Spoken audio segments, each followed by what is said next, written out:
All right, Brother Paul. How you doing this morning, Hey, man? I'm doing great. My goodness, beautiful drive up through here. Great to be here. Yeah. Did you leave the cold weather in Ohio? Was it cold when you left? It was actually on Sunday when I left. It was 68 degrees in Ohio.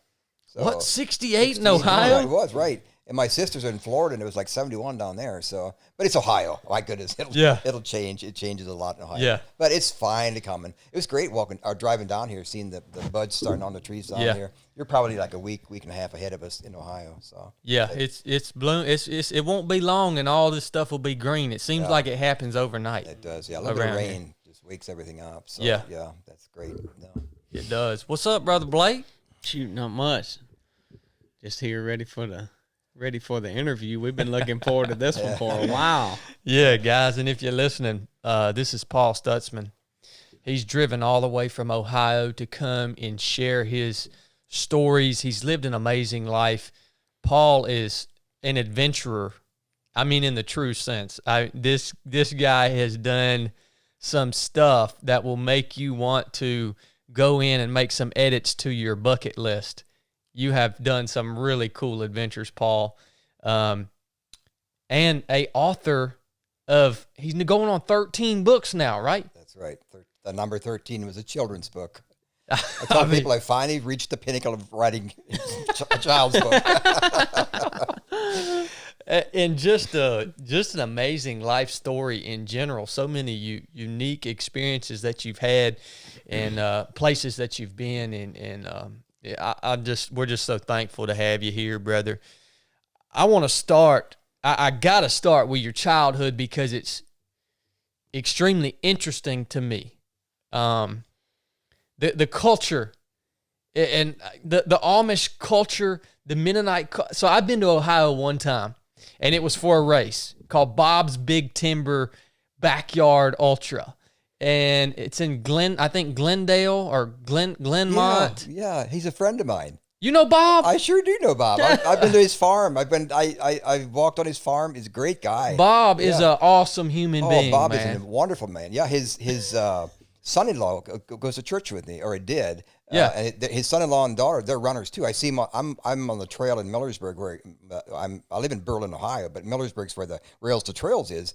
And I meet his daughter and son-in-law out there running quite a bit. But yeah, Bob's a great guy. He's got a wonderful, beautiful farm. And I read about that race that he had. So you were at that race. Yeah, I was at that race. Unbelievable. Yeah, I got third place there at that race. And Bob, what amazed me, I don't want to get too far off subject, but that was my only experience in Ohio, is just how Bob has this farm. It's been in his family for generations. It's beautiful country, and he just opens it up to us to come out, and he's just so loving and willing to share what he has and what he's worked his whole life for with everybody, everybody that wants to come and show up. Yeah. And so that was kind of my I guess first view of kind of that Amish country. Right. And I don't know anything about the culture. I don't know anything about what it's like to grow up that way, about what the belief system is, or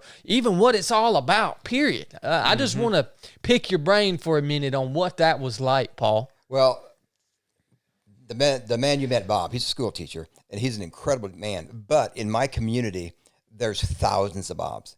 And that's the culture in our community. I was actually born Amish and raised, when my family left the Amish when I was just a little young boy.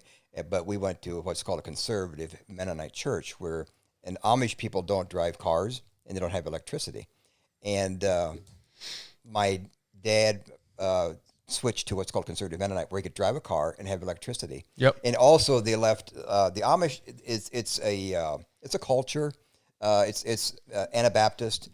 They believe very similarly to what most other like Mennonites would believe. However, the one thing about the Amish people is their belief is that you live the best life you can, and then you hope that gets you to heaven. We know that we are saved by grace, and we have the assurance of salvation. And so that's one thing some of the Amish people struggle with, is the assurance of salvation. Now that's changing a little bit. I'm a good friend with Amish preachers, and they're starting to realize that there's more to that. But it's an incredible culture. No radio, no TV, and until recently, no cell phones. But they help each other. If a barn burns down, the community comes together. In one day, they'll build a barn. And it's very family oriented, very helpful. If an accident happens, they will not sue. And so it's just an incredible culture. Now, it's changing a good bit. We are, in my area, in Berlin, Ohio, we have 40,000 Amish people around us. The largest Amish settlement in the world, bigger than Lancaster, Pennsylvania. And so what it's done, the town I live in, I'm guessing it's a small town, probably maybe 700 people, something like that. We have between 5 and 6 million tourists coming through there now to see the Amish community. And because of that, my job was at a restaurant as a manager of 700-seat restaurant. So I had a huge restaurant that I ran because of the tourist industry that the Amish brought the people in. Yeah. So now we have the largest distribution of furniture, the craftsmen. We are the largest producer of Swiss cheese. We beat Wisconsin on that. And so it's a growing, it's the lowest unemployment in Ohio. And it's just, it's a great community. Just wonderful people just caring for each other. I mean, it sounds amazing. I know it sounds amazing from the outside. I know it would be if we tried to live that lifestyle. It would that'd be a hard transition. I can't imagine the struggles for lack of modern technology, how big of a shift that would have to be, man. It would be, and some people can't do it, and they switch over. But a lot of people, it's literally the Amish people have the greatest retention at any church in America. Wow. Which is pretty amazing. Yeah. Well, Paul, what was it? I mean, I have to ask, what was it like growing up with no television, no radio? I mean, everybody around you is living, I assume. Are you going to public schools? I'm going to school? I'm going to public school. And at school, now there's probably, I'd say about half of us was conservative. The Amish went to the 8th grade. Okay. As a conservative man, I was allowed to go to the 10th grade till I was 16. But as a kid in school, I'd go to school and these young kids were talking about the TV shows they're watching, the Beverly Hillbillies, and I thought, man, I'm so deprived. I don't have a radio, I don't have TV. I thought I was deprived. So what I did is I had 4 sisters and I'm the only brother. So what I would do is I'd go out in the woods. I'd play in the woods, I'd climb trees, I'd dam the creeks, and I'd be outside just playing all the time.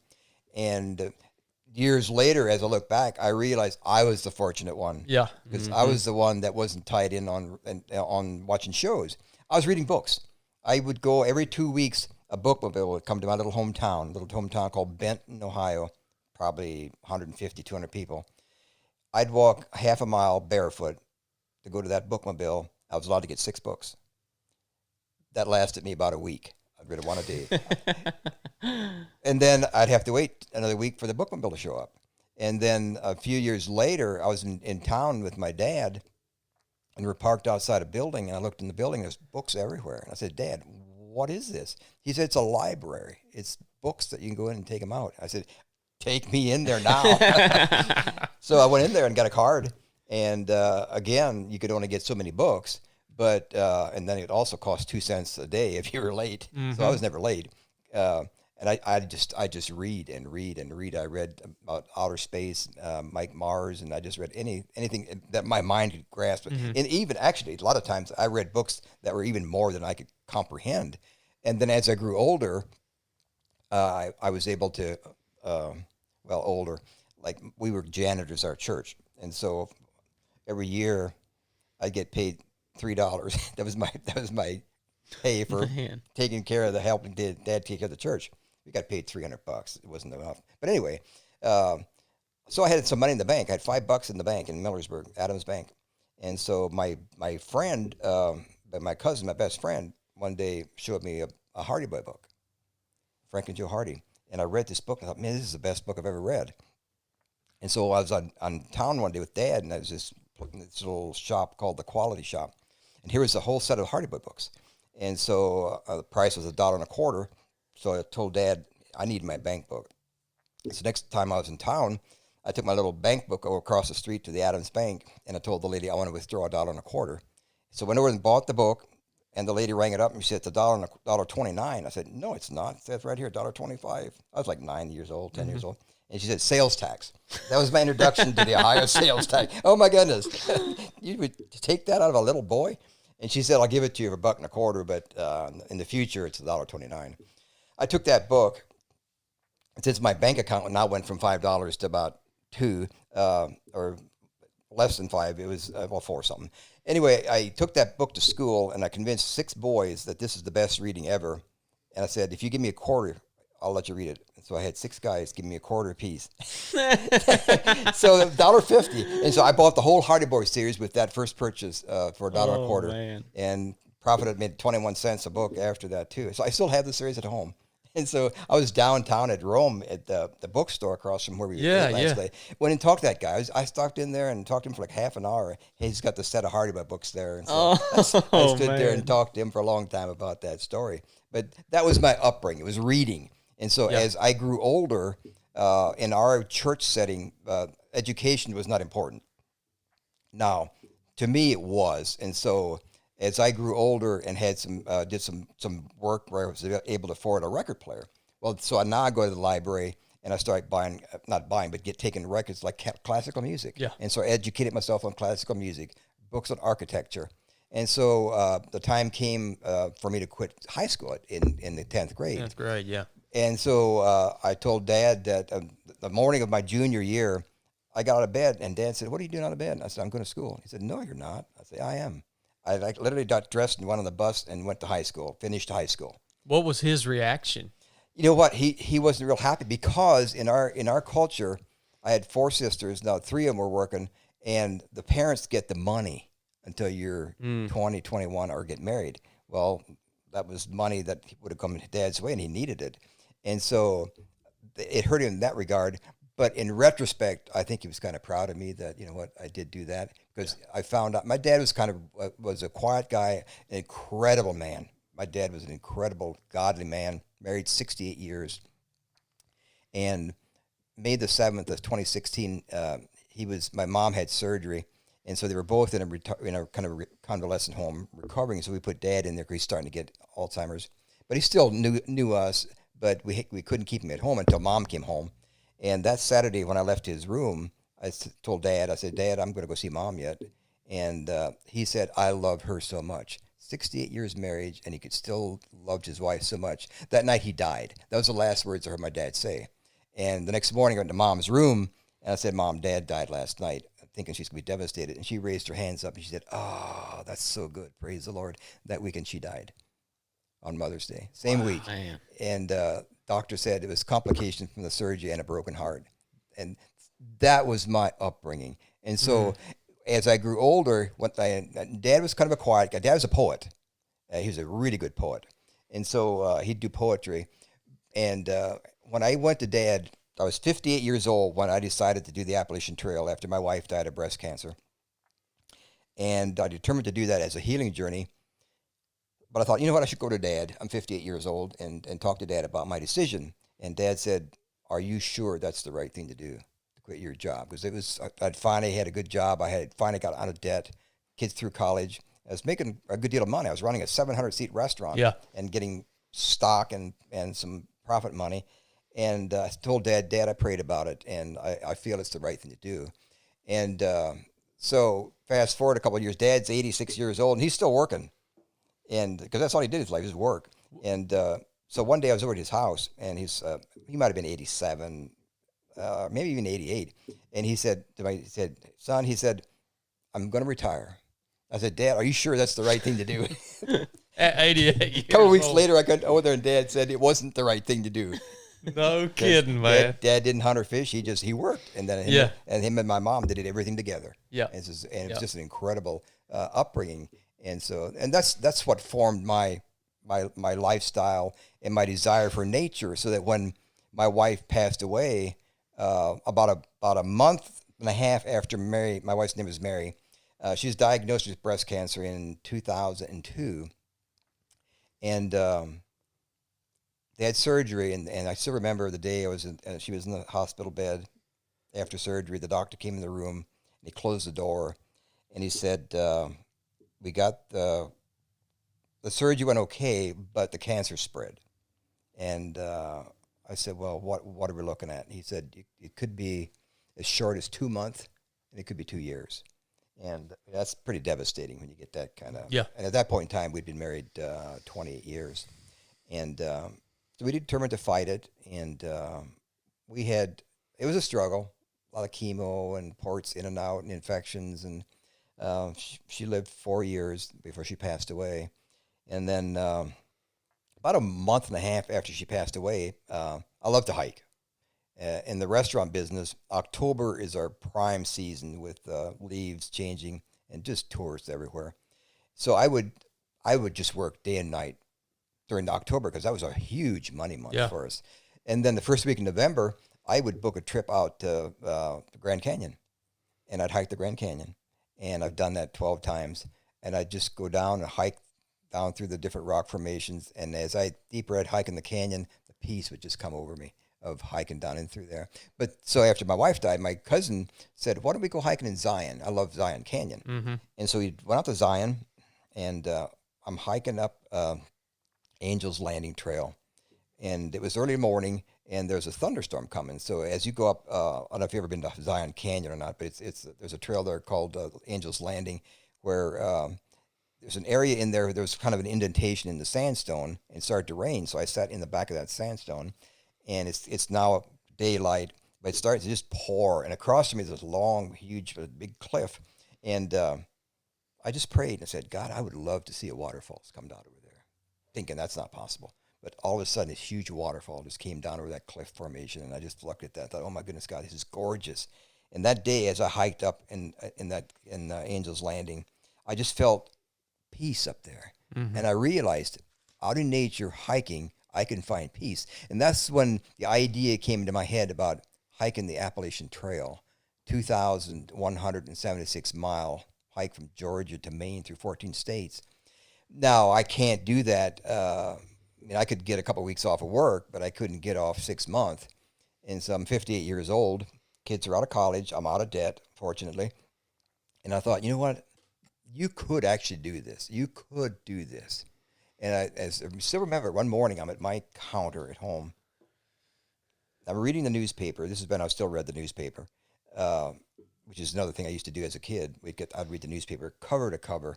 And I did that for years. If I went on vacation, my secretary would save newspapers. Well, now I read them online. But I read an obituary of a banker in a neighboring community. He had like 2 long columns of his life. He was in all kinds of activities, and I just sat there wondering, did he ever do things with his family? Did he ever do things for God? He did good things, without a doubt. He did good things. But did you send anything up ahead?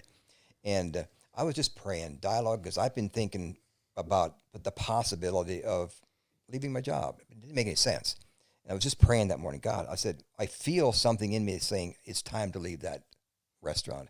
And I'm saying, but it doesn't make any sense. And I just felt the Holy Spirit say, would you leave that job if you knew I wanted you to? And I said, well, yeah, of course I would, because I'm open to following your lead. And and the message just came, leave. I'm going to meet you on that trail, and we're going to walk. And that's when I decided I'm going to do the Appalachian Trail. But it was a really hard decision. I'm 58 years old. I'm making more money than I've ever made in my lifetime. And to be able to walk away from that, it's not just the money. It's also, as men, we like to be in charge of something. So I'm in charge of a 700-seat restaurant. I've got a gift shop. I've got an 80-room motel that's under my jurisdiction. So I've got control, got a little bit of power. Mm-hmm. It feels kind of good. Walk away from that to nothing. It was a hard decision. And I lamented that and prayed, and I knew it was right. I knew it was right because I just felt God saying, I'll meet you there. I'll be with you. So I decided, I said, okay, God, if you're going to be my hiking partner, I'll do it. I will do it. I'll go out there. And I'd always growing up in after high school, I would have all these interesting things that would happen, stories. And at the restaurant, I'd had a little file that I would write stories in there. I thought someday I want to write a book.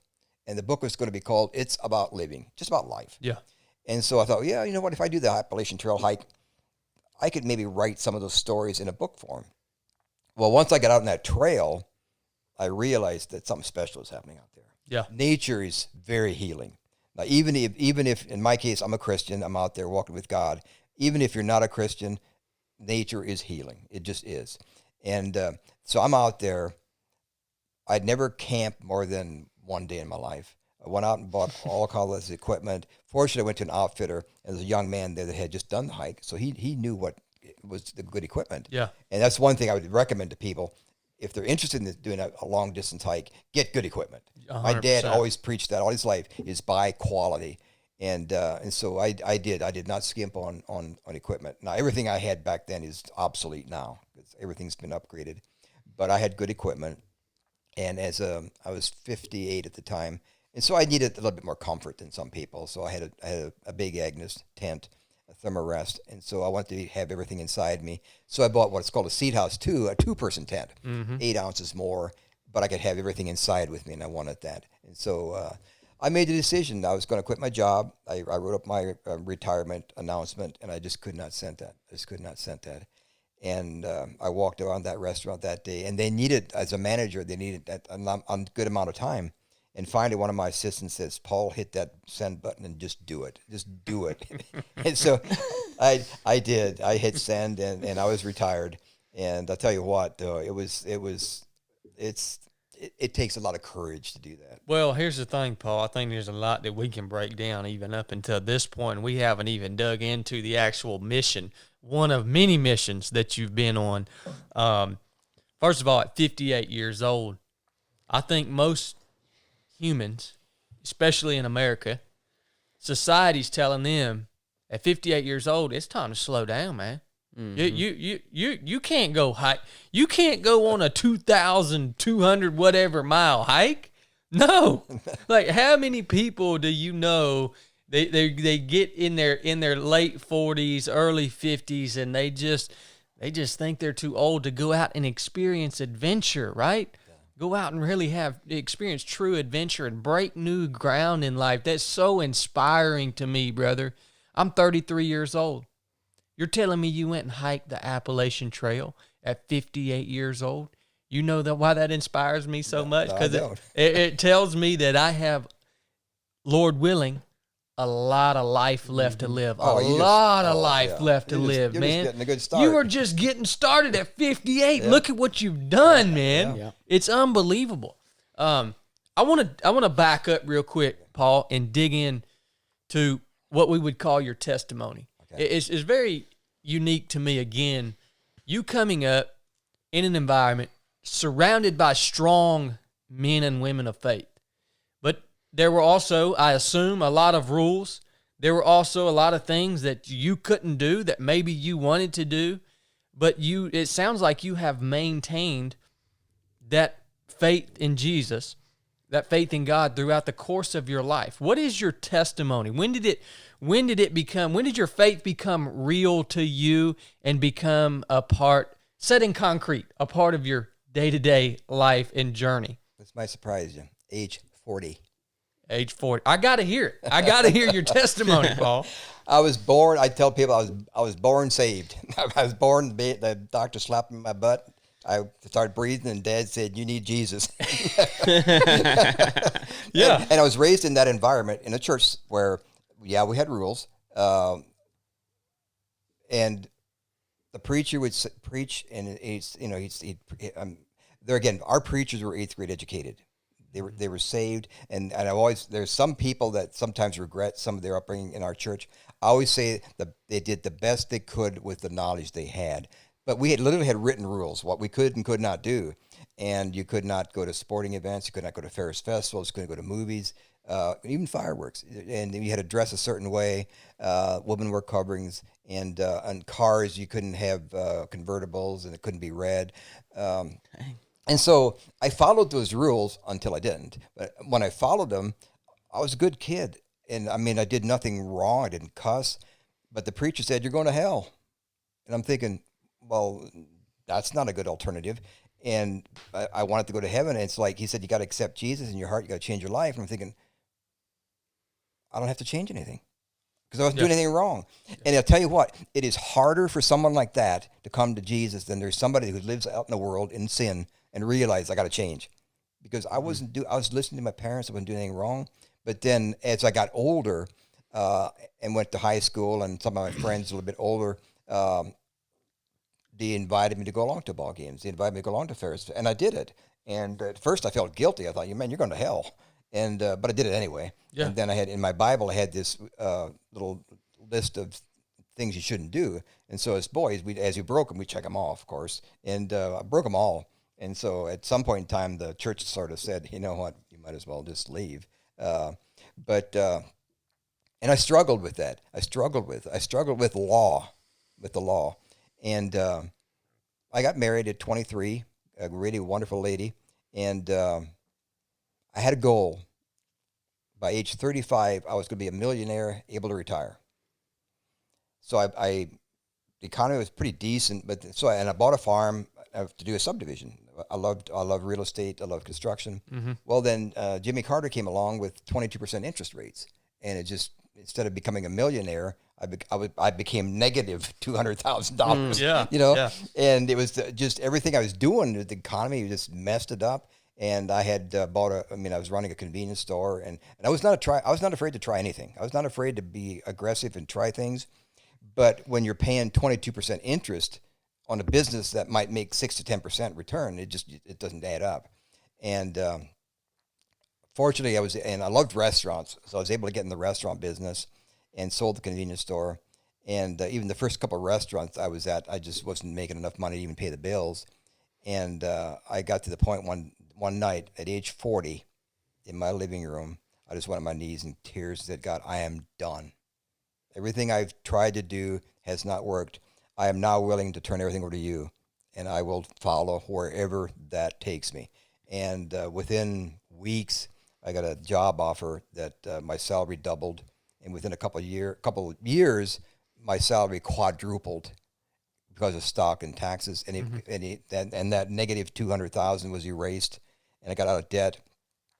My wife and I was actually I had bought a house. My first house I bought was when I was 19, and I fixed it up. And at age 23, when I got married, I had a house paid for. I was out of debt at age 23. Wow. That's why I thought by 35 I'll be a millionaire.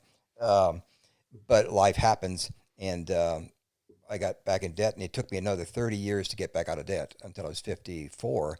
And I still remember my wife was in the hospital the last year of her life.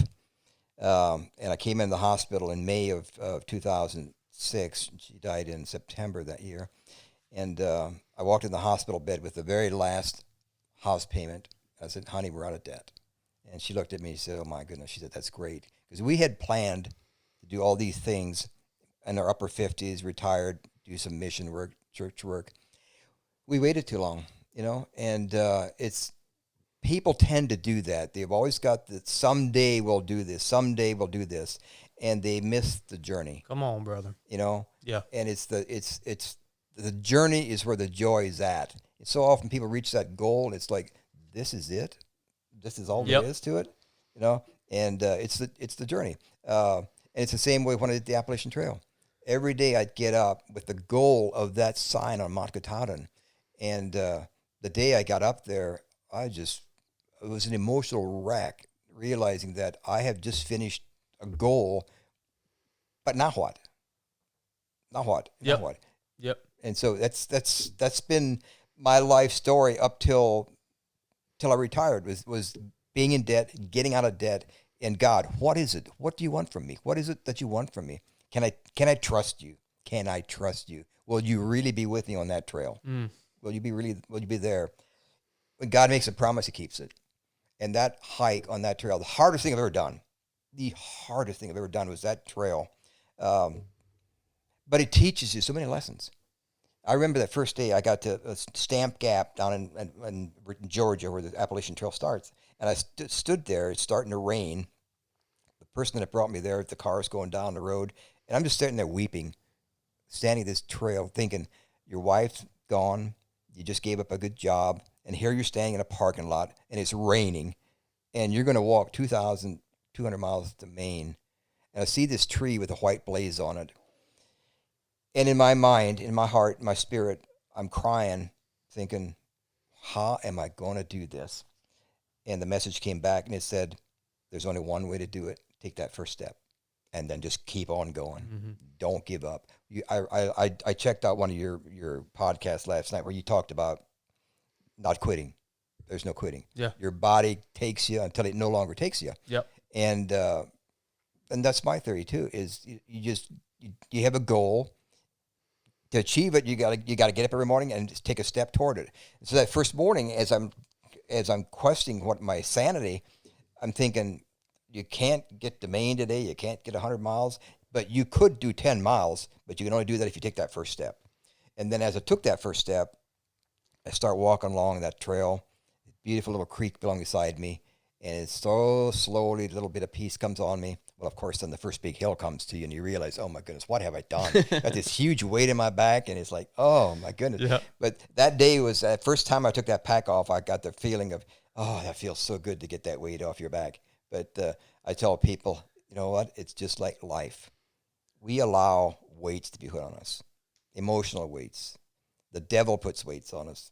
Friends and family put weights on us. We can control what weights are allowed on us, but sometimes we allow weights to be put on there that should not be there. Mm-hmm. And that's what coming to Jesus does, is getting rid of those weights. That's what the cross is all about, dropping them there, you know? Come on. And Yep. that's what too many people do that. They drop them there, and then they walk away, and they kind of miss their little weights, and they go back and get them again. But it was the most incredible journey of my life. However, I tell people, 2 years ago, I had a breakup with a lady I loved.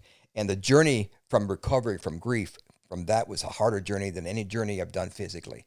And so grieving, and I wrote a book called The Miracle Journey. It's about grieving.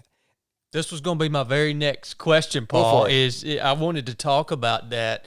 You know, before we move forward into getting in specifics about your through hike, I wanted to kind of go back in whatever way you're comfortable and talk about not only the process of healing from losing your first wife of 30 years. I mean, that is a long time to spend in a loving relationship with another human being. But also, obviously, I haven't heard the story, this most recent story. And yeah, Paul, he's got a new book coming out, Easter, right? Easter. The Miracle Journey. Right. It's right here on the table. And I just want to really get some perspective from you for myself. I want this for myself because one day I may have to face the same challenge that you had to face. I may be challenged in that same way. Of course, I'm selfish. I hope I go first. You know what I mean? But we never know. I mean, I just want to get some perspective from you on working through something like that, man. Yeah. It's brutal. It really is. And this book called The Miracle Journey will speak to people who've gone through loss. Now, if you haven't gone through loss, the book probably will not mean a whole lot to you unless you want to know what feels like to be in pain. When my wife passed away, we were married 32 years, you lose everything. All you have, you've got the memories yet, but you tend to. Here's a sad part. After my wife died, I'd come home from the restaurant, and I'd realize what all she did. Like, I'd come home, the dishes are done, laundry's done, floors are clean, and she had a job too. Yeah. I now do all that, and I realized how much she had done, and I kind of tended to take it for granted. Yeah. And so I tell people, especially men, don't take your families and your spouses for granted. You don't know what you got until it's gone. You really don't. But appreciate what you've got now. I still remember one day, and I wrote about this in the hiking book, about I was at the hospital, and I was already leaving, and I walked outside. It's raining, and I just felt the Holy Spirit say, "Paul, you need to go back in that room and do what you need to do." And I knew what God was telling me. I went in that room, and Mary was sleeping, her eyes were closed, and I tapped her, and she said, "Paul, what are you doing back here?" And I said, "You know what, Mary?" I said, "I came back here because I want to apologize for not being the man I should have been in our marriage." And I was a good man. I was a good husband. But I took her for granted. And I said, "I'm sorry. I wasn't there." I mean, I worked in the restaurant business 70, 80 hours a week. I missed ball games. I missed plays. I missed a lot of things because I'm working so hard. She saw everything. She was there for everything. And I just asked for forgiveness for not being the man I should have been. And she asked for forgiveness, too, for her failures. And that was my first experience of true forgiveness. Because in my lifetime growing up, the preacher always said, you got to forgive, and I never really had anything to forgive. I just never really had much to forgive. And so, but the miracle journey and the book before that called Don't Wait Too Long, is those two books are about loss of a romantic relationship. Yeah. And I had a lady friend that it was incredible, miraculous. The way we met was based on the hiking book. This gentleman had bought my hiking book and liked the hiking book, and he told his best friend about this. So I sent him a note about the hiking book and said, you got to read this book. It's an incredible book. Well, meanwhile, the guy gets sick and is in the hospital, and within 2 weeks, he's dead. He dies.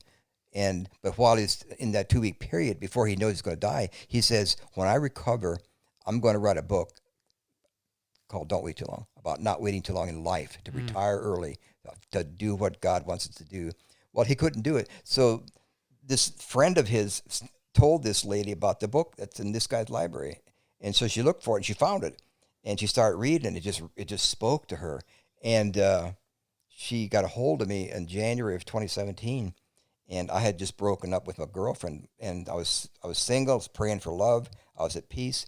And she said, I need to write this book, but I need help. And I'm reading your hiking book, and it's incredible. My husband loved it. And we started dialoguing, and we just connected. And we met, and it was love. First time we met, we loved each other. Right? It was just incredible. And but we got together. We were supposed to write a book. Well, I was enamored with her. She was an incredible lady. She's beautiful. She was just everything a man could ever want. And we did things together for 2 years. And it was a distance relationship, so I had to drive to her house, and so I'd be there for a week. But it wasn't enough for her, because after I'd leave, she'd miss me. And that's the difficulty of distant relationships, is you can't be there all the time. But anyway, after the breakup, she found a man that lived nearby and went to her own church, and I was just devastated. I was just broken. And I realized the journey through grieving a broken relationship, like a divorce, is actually harder than a death. My wife died, and she's in heaven. She's not coming back. The lady that I loved for 2 years, more than I've ever loved anybody, now gives that love to another man. That's brutal. I mean, that just tears your heart out. And the way the ending of our relationship ended wasn't quite honorable, and that hurt me because I trusted her completely. And so I wrote this book. And by the end of Don't Wait Too Long, I thought, this is 2 years ago, I thought I can forgive her. Even if she didn't ask for forgiveness, I needed to. I needed it for myself. Yeah. And I actually sent her a note and said, you know what, I forgive you. I have, not for you, but because I needed it. But in my heart, I knew that I still hadn't. I was confused, because I was raised to believe that you forgave somebody and it was over. Forgive and forget. That's not true. Easier said than done. Easier than done. Yeah. And so last winter, I was in Venice, Florida for the winter. And my cousin and I remodeled a house, did a house flip, and we tore this house apart. And I realized my life was a lot like that house. It needed restoring. And there's things in my life that I did not like. There was things with this lady I was with. I was pretty proud that I had this beautiful lady. There are some characteristics in my life that need to go. I was like that house. It needed to be rebuilt. And so I just got on my knees and just wept. And I just prayed, God, I need healing. And the Holy Spirit said, you will be healed, but you will also feel other people's pain. And so I feel people's pain so deeply. And so the miracle journey that I wrote is about death, divorce, breakups, job loss, any kind of grieving. And and your background is military, and I read about all these men and women that come home, and they're in grief. I don't even know if they know that's what it is, but they're grieving. They're grieving a loss of the camaraderie, of the adrenaline rush. They come home, and it's now what? You're exactly right, Paul. Now what? Yeah. And you got a man, a woman has to have a purpose. You got to have a reason to get up out of bed. You got to have a reason to go through life. Truth, man. You know, and it's like, and I feel for these people. My heart aches for these people. This book, The Miracle Journey, to get from loss, and it can be any loss. It can be a pet. It can be a loss is a loss, a job loss. There's different levels. You know, you're going to grieve a loss of a spouse more than a pet probably. But again, loss is loss. And it's grieving. You got to grieve. And people have to understand this pain, this depression you're going through is grief. And so when Mary died, I bought books by C.S. Lewis, a book, a grief, all kinds of grief book. I wanted to define why I felt the way I felt, because it's a horrible feeling. Grief, and believe me, what you said earlier, it will happen. Yeah. All relationships end. That's It's either going to brother. be death, divorce, breakups. They all end, and there's all kinds of bumps in the road. But the book is for the person whose spouse has said, "You're not good enough anymore. I'm leaving you," and that devastation that hits on you. How do you get through that? How do you get from loss to grief? How do you get from Egypt, like the children of Israel, to Canaan? How do you get through that wilderness? It takes a miracle. It's the miracle journey. Come on, man. And so you got me pumped up to read this book, because it never connected with me, the relationship between this book and people like me that have recently left that brotherhood of the SEAL teams, right? And Right. yeah, that's a loss, man. Absolutely. And I've never ever once connected any pain that I've felt or anything that I've struggled with actually grieving the loss of that part of my life, which was a huge part of my life. It was my life. It was, You know what I mean? So it's really cool how you connected that, how it can apply in different circumstances. You got me fired up, man. Well, I read the newspaper on the news articles about these guys that commit suicide and PTSD, and I scream. I said, "You're grieving. Yeah. Somebody needs to tell you that you're grieving. You need to define what grief really is and why you're grieving. Why is it? I mean, it's you've had this togetherness. You've had this project. You had this. You're working. You're doing great things. Yeah. And all of a sudden, nothing. That's grief. It's depression. Depression and grief, they're very similar. And so I'm a curious person. And so I want to define what grief actually is. What is it? What is it? And so I read stories. I read a story I have a book, and I've listed in here, called A Grief Defined, about a gentleman in a car accident lost his wife, daughter, and mom in the same accident. And so and I quote him in there. And of course, C.S. Lewis has good books on grieving too. And there's all kinds of books on grieving, but you need to define what that feeling is. It's a horrible feeling. It really is. But and to get out of it, it takes a miracle. It just when we accept Jesus, that's a miracle. And so I related to the children of Israel going through the wilderness, and it took them 40 years. Literally, it took them 2 years to get to Canaan, and then they did circles for 38 years. And that's what you can do in healing. You can do that. You can take the long route. The original route the children of Israel would have taken 11 days. Wow, man. But they would have faced a lot of enemies, and they didn't have an army, and so God took them the other way 2 years and fed them in the wilderness, fed them manna. But they still looked back to Egypt and wished for their onions and leeks, and they looked back wishing for something that they thought was good, which wasn't. And they're getting killed, and it's the same way when in grieving. When I tell people, when you're grieving, your hope lies in Canaan, the land of promise. That's what God promised you. Yeah. And that's across the Jordan River. So you got to go across that river. Don't go to the river and stop. Keep going. It's the same way on the Appalachian Trail. It's the same way on marathons. It's the same thing. Anything, you just got to keep going. But before you can do it, you have to define what you're dealing with. Yeah. And then you also have to determine, do you want to change? Yep. Because some people are not happy, but some people just be in there lamenting all their life. And it's Trust me. Yeah, we've seen that, Paul. Right. Yeah. And so you have to want to, but there's people that don't know how. They just don't know how to change. This Miracle Journey and Don't Wait Too Long, both those books, there's some stories in there. The Don't Wait Too Long book, that I wrote right after the breakup. I was sitting at home praying for healing, and I was reading about Enoch, the guy that walked with God, and he was no more. He just disappeared. Yep. And it's almost like he went on a walk with God one day, and God said, "Hey, Enoch, you're closer to my house than yours. Just come on home with me." And I thought about that. I thought, this guy walked with God. I like to walk, so I thought, you know what, and I felt God saying, write that book, Don't Wait Too Long. And so I started going out to the trail in Millersburg. Every day I'd go out there and I just cried to God, "God, I want to hear from you." And I got some amazing stories. I remember one day I was dialoguing on the trail with God. And when you're going through a pain like that, believe me, the devil is there too. He's there telling you you're worthless. I remember that one day I was walking, and it was. We're not even talking about the Appalachian Trail. We're talking about everything but that. But oh yeah, we'll come this back is to the it. good stuff, Paul. Yeah. We got all the time and we got all day, brother. I was out there dialoguing, crying, and I'm saying, God, it's just like I wasn't worthy of this woman, and it's just like the devil was coming there saying, your heart is broken, and she didn't want you. You're not good enough for her, and a broken heart cannot be healed. And all of a sudden, I just felt the Holy Spirit say, you know what? Yes, it can. It can be healed. And when I heal a broken heart, it's a stained glass heart. And my love seals those pieces together. And that heart is a beautiful heart. Those pieces are beautiful. And someday somebody's going to look in your eyes, and they're going to see your heart, and they're going to say, I have a heart just like that. I wrote that chapter in there called The Stained Glass Heart.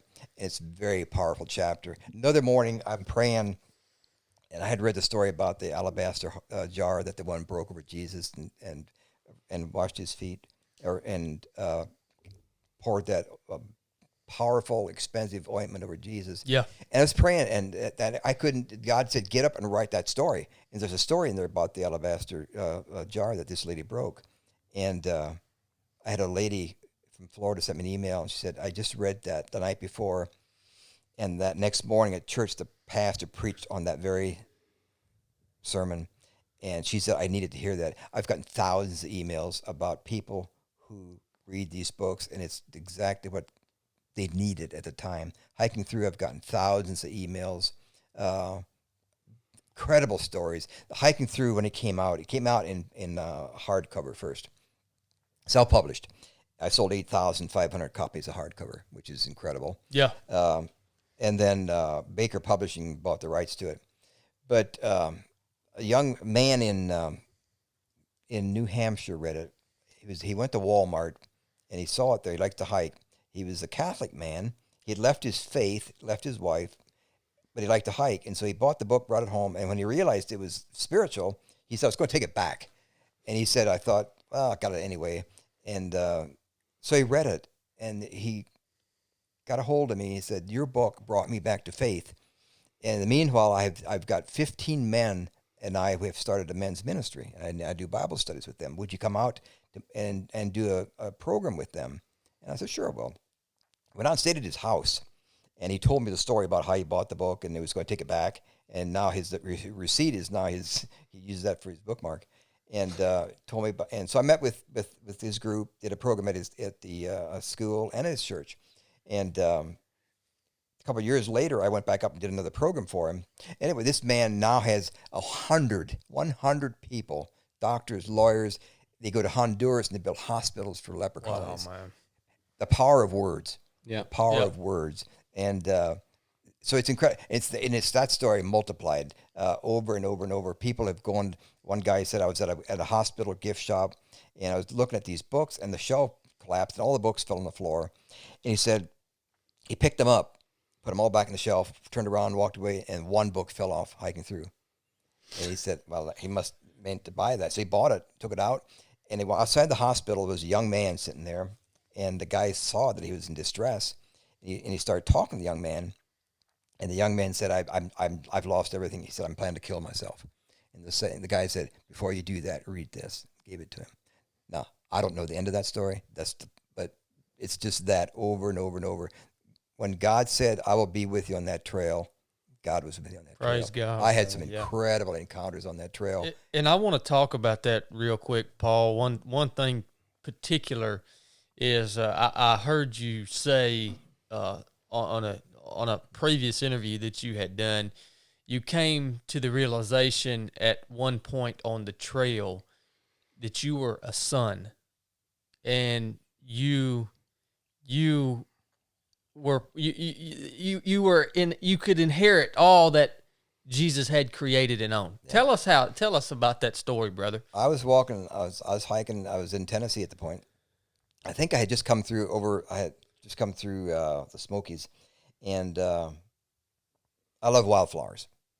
And I'm going past these beautiful hardwood trees and wildflowers, and I'm just dialoguing with God. And I'm saying, oh, these flowers are gorgeous. They're beautiful. And I said, just thank you for them. And I just felt my spirit, God say, or the Holy Spirit say, they're yours. I created them for you. You are my son. And everything is yours. And it was just, for the first time in my life, I mean, I'm sure I realized, but it never really sank in, that you, everybody, we are sons and daughters of Almighty God, created in His image. And I realized as I read the Bible, then as I wrote those last two books, I've got my cell phone. It's got dozens of scripture verses on there. And I remember one day reading the verse about how we are heirs. But then not only are we heirs, we're joint heirs with Jesus. It literally says that. Yep. Now, what does that mean? God gave Jesus everything. Everything. And we're joint heirs with God, with Jesus and everything? Mm-hmm. Yeah, we are. Absolutely. So when I leave here, I'm going to be taking some of my stuff along with me. your Yeah. stuff. No, but seriously, it's incredible. It's just, it's hard to grasp that. And then what's almost as hard to grasp is that as Christians, we have the Spirit, the Holy Spirit within us. And too many people don't realize the power might be the wrong word, but what we have inside us. And as I grow in Jesus, I realize this intimate relationship I have with the Holy Spirit. And as you grow into that, there are things that are revealed to me, and it's an amazing thing to know. I've been reading in Genesis lately, and just last week I was reading about how when God created the heavens and the earth, He spoke it into existence. But when it came time to create man, He literally physically created man out of the dirt, and then He breathed life into him. And that was the difference between creating trees and animals, and then man, He breathed life into him. And I often think about how in life, can we breathe life to other people that are dead? I love the story. I'm actually preaching in a church in a couple of weeks, and I'm going to talk about the dry bones, where God took Ezekiel out in the wilderness and showed him all these Valley bones, of the dry bones. dry Yeah, bones. man. And they said, and the question was, can these bones live? Yep. Well, no, of course they can't. That's not what he said. But Yeah. it's like, and then they spoke to the bones, and they came together, all the right bones, right place. They stood up, but there's still no life there. Yep. And then it was speak breath to him. And so I liken that to all these people in life that we meet. They're dead. They're hurting. They're dead. Can we speak life? Can we breathe life to them? Boy, that's a whole new perspective right there, brother. Yeah. That's a whole new It's perspective. called being Jesus to them. Yeah. When I hiked across Spain, I did hike across Spain on the Camino de Santiago. It's called the French Camino. You start in France and you go over the Pyrenees Mountains and go all the way through Spain. And at the end of the hike, I met a Catholic priest doing a mass, and I'm talking to the guy, and I told him about how all these experiences I was having out there, the people I'm meeting, and he said, as we walk this trail, we are Jesus to the people we meet. And I realized that's as Christians, that's what we are. We're Jesus to the people we meet. I love that, That's some Paul. good stuff. Come on, man. This is just such a mindset shift that I think is powerful in a lot of ways. One thing that I loved about that story, Paul, you tell of when you had that realization that these wildflowers, this beauty that you see out in nature, that is yours. It was created for you by God, by your Father. He created that for you to enjoy, for you to care for you to utilize. This is such a mindset shift. And I feel like if more people that enjoyed being out in the wilderness, if more people would shift their mindset, whether you're a hunter, a fisherman, a backpacker, whatever you are, if you're out in the wilderness, if you would realize this is your land, this belongs to you, right? And I think we would care for our environment much better. Yeah. This is something that we teach heavily in our course that we run, the basic course. We take small groups out into the wilderness for a few days. They come from all over the country, people that have never been in the woods before. And this is one of the main veins of our course is the leave no trace principles, Right. and all that goes into preserving what is ours. And I try to make the students realize that and that's a total mindset shift from thinking this is a foreign environment that doesn't belong to me and I don't belong in it, to saying this is my land. Let's care for it. Let's do what we can to preserve it. I just think that is such a powerful lesson for people to get through their head. Yeah, it would be. And wouldn't it be amazing to have politicians that would actually be able to say something like that? You know, and it would be a whole new way of looking at climate change, which in a lot of cases there's some truth to it, and there isn't. But if you approach it from that point of view, this is God's creation. We're creating God's image. He gave us this. It's ownership. Mm-hmm. I take care of my house. I take care of my car. Yep. Well, why not take care of your land? Why not take care of that's it, brother. And so, and if you look at it from that perspective, you want to keep things clean. You want the rivers clean. You want it clean. You really do.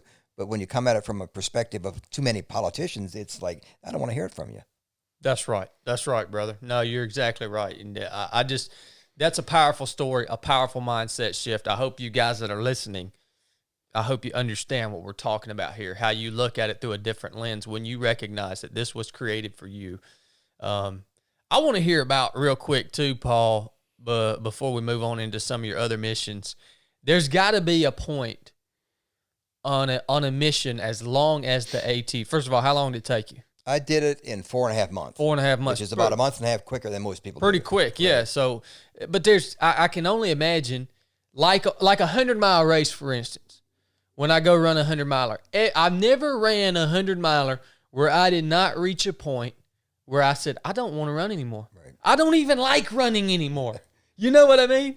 Yeah. But then you got to shift back to the mindset you were talking about earlier, Paul, is, hey, for this thing, for it to end, I have to keep taking one step at a time, even though I don't feel like it. If I want to complete this mission, I've got to keep going, or else it's never going to end.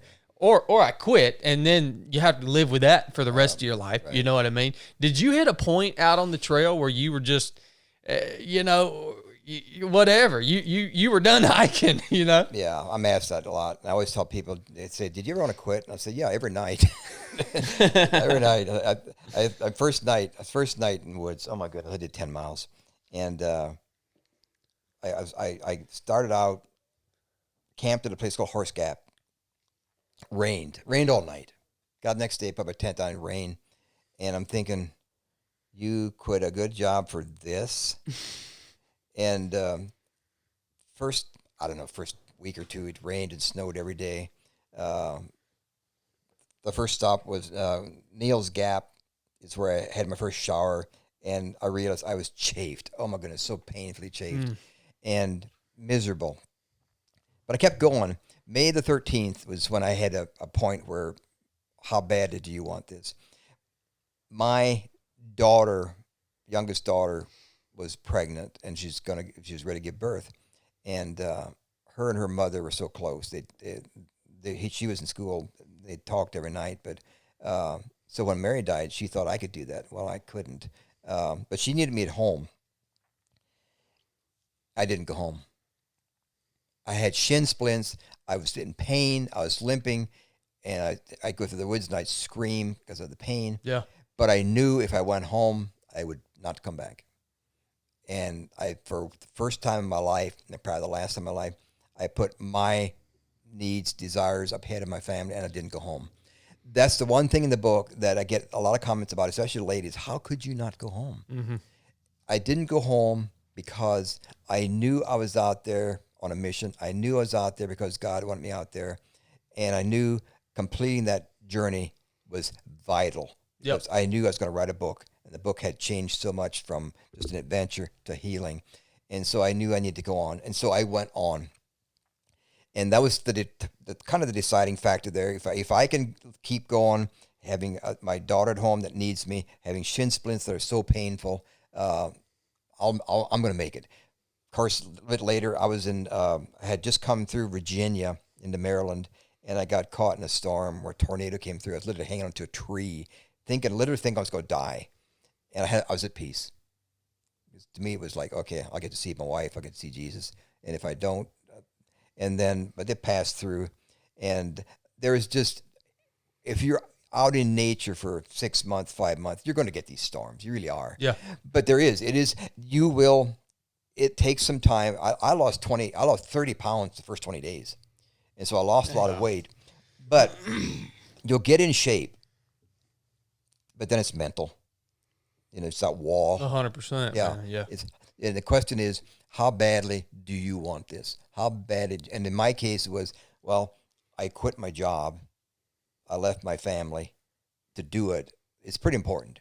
Yeah. And so get up, face whatever's ahead of you. And I always tell people that they ask me what they should worry about. I said, just don't worry about it, because the things that are going to happen, you cannot even prepare for. You just can't. You couldn't imagine what's going to happen. I couldn't even imagine I was going to be in a tornado. I couldn't imagine I was going to have shin splints. But then the sun comes out, and then somebody gives you trail magic. Trail magic is when somebody puts food out there, water, and I come out to a road crossing. There's guys there with grills cooking hot dogs, and it's like, wow, they care for you. And then you keep going. And the joy of the journey is in the day-to-day people you meet, being out there dialoguing with God in nature. That's the joy of the journey. The destination is just that. It's an ending, which I don't like endings. Oh, my goodness. I still remember every day I get up and think, oh, my goodness, Katahdin, I got to get there. I want to finish this thing. Well, August the 13th of 2008, I got there. I saw that sign up there in the distance. Yeah. And I was some buddies that I'd met were already up there. And as I get closer to that sign, there's a bunch of day hikers up there on the sign. And my buddies said, this guy coming up here hiked from Georgia to get here over 2,000 miles. Would you give him the sign to himself? They stepped back and they applauded me as I came to that sign. As I came close to that sign, I just got down on my knees and I just wept, because I realized there's an ending. That sign says the end. It wasn't what I thought it was going to be. Exhilaration. I did it. No, it was the end, because it's just like a serviceman coming back from the military. That's a brutal ending. It's what comes next. I just got on my knees and wept when I realized that journey had just come through. The men I had met, the few ladies I had met, the kindness of strangers I'd experienced was the journey. Yeah. And I had found healing. And that says the end. I knew I had to go up there. I touched that sign. And I said, now what, God? Now what? Now what? It's over. Now what? And that's when I came home and realized, you got to write.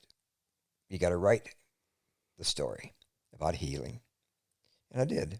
And came out in hardcover. And I had a blog going, so I had some followers. So I sold 8,500 copies, but it was hardcover, and I knew there was a story there that needed to be told. And so sometimes ignorance is bliss. So I went to New York to Jacob Javits Center. They had a big book conference there, and I was self-published, and my self-publishing company had one copy there on the wall.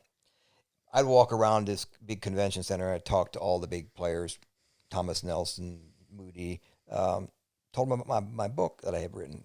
Not interested. We don't buy books that are already published. Yeah. We don't like hardcover. We don't know nothing about you. Do you have an agent? No, I don't have an agent. Finally, I got to Baker Publishing out of Michigan. They're one of the biggest Christian publishing companies. And again, same story. Don't know you. What I had done is I had literally gone over to my book company, took the book off the wall, didn't even say anything to anybody, just took it. And I gave it to the guy. And he said the same thing. I don't really like your cover, although I think the cover was great. Don't know you. We don't typically buy books that are already published. And I just kept talking to him about the hike I did, about losing my wife, about finding recovery from grief. And I could see it in his eyes when he got it. He said, give me the book. I'll take it along home. We'll look at it. So I gave him the book. And this was in 2009. And I didn't hear from him. Didn't hear back or nothing. And so when I was hiking up through New England states, I was hiking with a Catholic priest on a sabbatical. His trail name was Padre. My trail name was Apostle. So my name is Paul. That's Apostle Paul. I like that. Yeah. But literally, I took the name Apostle because the meaning of that is one sent forth with a message. And I believed my message was going to be to men. And so, and 500 miles up the trail was Damascus, Virginia. So I was heading to Damascus. Yep. And so, but I was hiking with Padre, the priest. It's kind of interesting, the Catholic priest, the Padre and Apostle. We became pretty famous on the trail, the Catholic priest and the Mennonite man. But anyway, he's a great guy. And we took a day off in Dalton, Massachusetts. And I'm walking through town with Padre, and we're just bantering back and forth. And I told him, I said, Padre, I said, this hike is such a healing journey for me. And I said, as I walked through Dalton, it was the 4th of July holiday. Dalton is where the Crane Paper Company is, who makes all the paper money in your wallets, is made. The process is there. And so all these families were off as a holiday, and they're in their front porches, and they're laughing. And I said, Padre, I said, just look around you. Look at these people in their porches. I said, it kind of reminds me of what heaven might be like, of all these people just having fun, laughing, even together. And then it was sort of on a whim, said, when I'm done with this hike, I'm going to ride my bicycle across America. I like to ride bicycle, or at least I used to. And so when I came home, and what I told him was, I said, Padre, if I do this bike ride, I'm going to stop and talk to people. Just, if I see them on the front porches, I'm just going to stop and talk to them, get their stories. Well, I came home, I wrote the book, came out hardcover, and in 2010, I decided to do this bike ride. And so I did some research and saw that if you go from the West Coast to the East Coast, about 3,000 miles. And I thought, well, that sounds pretty easy because I've hiked almost that far. So I did some research, and I found out if I go to the northwest corner of Washington State, the geographical corner of the continental America, the opposite corner is Key West, Florida. And that was my bike ride. So I made it 5,000 miles diagonally. Man. So I'm doing this ride, and I wrote a book there, Biking Across America, about that journey of going across America, and just stories, incredible story. Oh my goodness. There's a story in there about Bobby White, who's a veteran. And if you remind me a little bit later, I'll tell you that story. But as I'm going through, I'm in Sikeston, Missouri on my bicycle. I'm heading to Paducah, Kentucky the next day. And that night in my motel room, I get a phone call from Baker Publishing. And they said, we read your hiking book and we want to buy it from you. And I was kind of naive about the process. And I said, well, can it wait? I'm on a bike ride. And they said, no, it cannot wait. It said, we've got you slotted in with some of the books for this time frame. And in the conversation, they found out I was pedaling to Paducah, Kentucky the next day. Mm-hmm. And the guy said, the lady that's going to edit your book lives in Paducah, Kentucky. Come on, man. Yeah. And so I called her up, and her husband pedaled out from Paducah, Kentucky, 20 miles, and met me in a cornfield, a little country road. And that's when I followed him into Paducah, met at a restaurant that night, and sold him the rights to hiking through. Wow. That's amazing. The bike right across. But I tell people, it doesn't matter if you're on a mountaintop on the trail or if you're in a cornfield out in Kentucky or Missouri, wherever. God's there too. Yeah, if he's got his hand on it, his will's going to be done, right? Yeah. Well, and hey, Paul, you know what you've been telling me? You know what you've been teaching me for about the last 20 or 30 minutes? You've been teaching me that winners don't leave other options on the table. That's one thing I keep hearing. You talked about that spot in the trail where, there was every reason for you to leave and go home and not continue mission, right? But you took all other options off the table, and that's what got you from start to finish. Yeah. And you knew that you had a purpose, and you knew what that purpose was. And it's just a powerful lesson. Let's take a little break, and then we're going to dig into this mission across America on the bike. I got to ask you about Israel, the hike through Israel. That's a place I would love to go. And I'm just thinking as we're in this conversation, don't wait too long. I keep thinking that. Yeah, I keep thinking don't wait too long. So we'll talk about Israel later, but I'll tell you this, Butch. When you've been there, in my case, I went from Nazareth to the Sea of Galilee. It's called the Jesus Trail. Yeah. Through Cana. And it's just, you're there and you just, wow, Jesus has walked where I'm walking. Yeah. Now you come back and now you start reading the Bible from a totally different perspective. Because what people sometimes fail to realize is Jesus was a man, a human. Yeah. So my upbringing was that he was this God. He obviously was. He was God. Jesus. But he was also a man tempted in all ways like I was, but he just didn't fail. And I failed plenty. I could write a book on failure. But So when you come back, and the biggest thing for me was to realize that Jesus was a man. He walked like I walked. He had feelings. He had the temptations that he resisted. There's temptations that I haven't resisted, but he did. And that's why he was a sacrifice. That's why he was that perfect sacrifice. But if you go to Israel, it'll change your Bible reading. It'll change your perspective of who Jesus was and is. So Yeah, and he's not just a character in a book either. Yeah. exactly. Yeah. All right, let's take a little break, guys. Oh man. All right, Blake's got his mic adjusted. Good to go. All right, we got some missions here, Paul. That moving forward, I mean, it would take literally. You were talking about starting your own podcast sometime soon, just as a kind of a complementary content to the stories in the books and the other lessons that you've learned in life. It would take literally a series of podcasts to cover what you have accomplished in, I mean, a relatively short period of time. I mean, it started with the AT when you were 58 years old. And here you've biked across America from Key West to Washington State. Yeah, the other direction. Unbelievable. Okay. Downhill. I told you, downhill all the way. Yeah. I bet it was. You've paddled the Mississippi River. For 12 days of absolute misery. All right, I got to hear about that, man. Because look, and this is, for me, again, this is the great thing about being a podcast host is I can ask questions selfishly. I have actually considered doing a long paddle, either on the not the Mississippi, but maybe on the Altamaha down in South Georgia, or even we've got the Ustanala or the Coosa River that runs through Rome here, something like that. Were you in a canoe or a kayak? A kayak. A kayak? Yeah. Okay. I had a kayak. But when I bought the kayak, I was pretty naive, and I had done the bike ride, and I was looking for an adventure, and so I thought, well, I'll do no, actually, I was on the bike ride. I was coming across Cairo, Illinois, across the Mississippi River, and I looked down in the river. I saw these barges coming down. I thought, I could kayak that thing. It'd be a good adventure.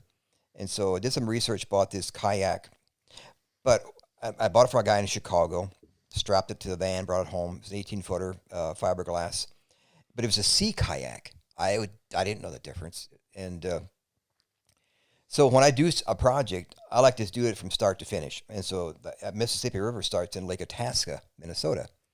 That's where it starts. And the river there is about as wide as this table in front of me.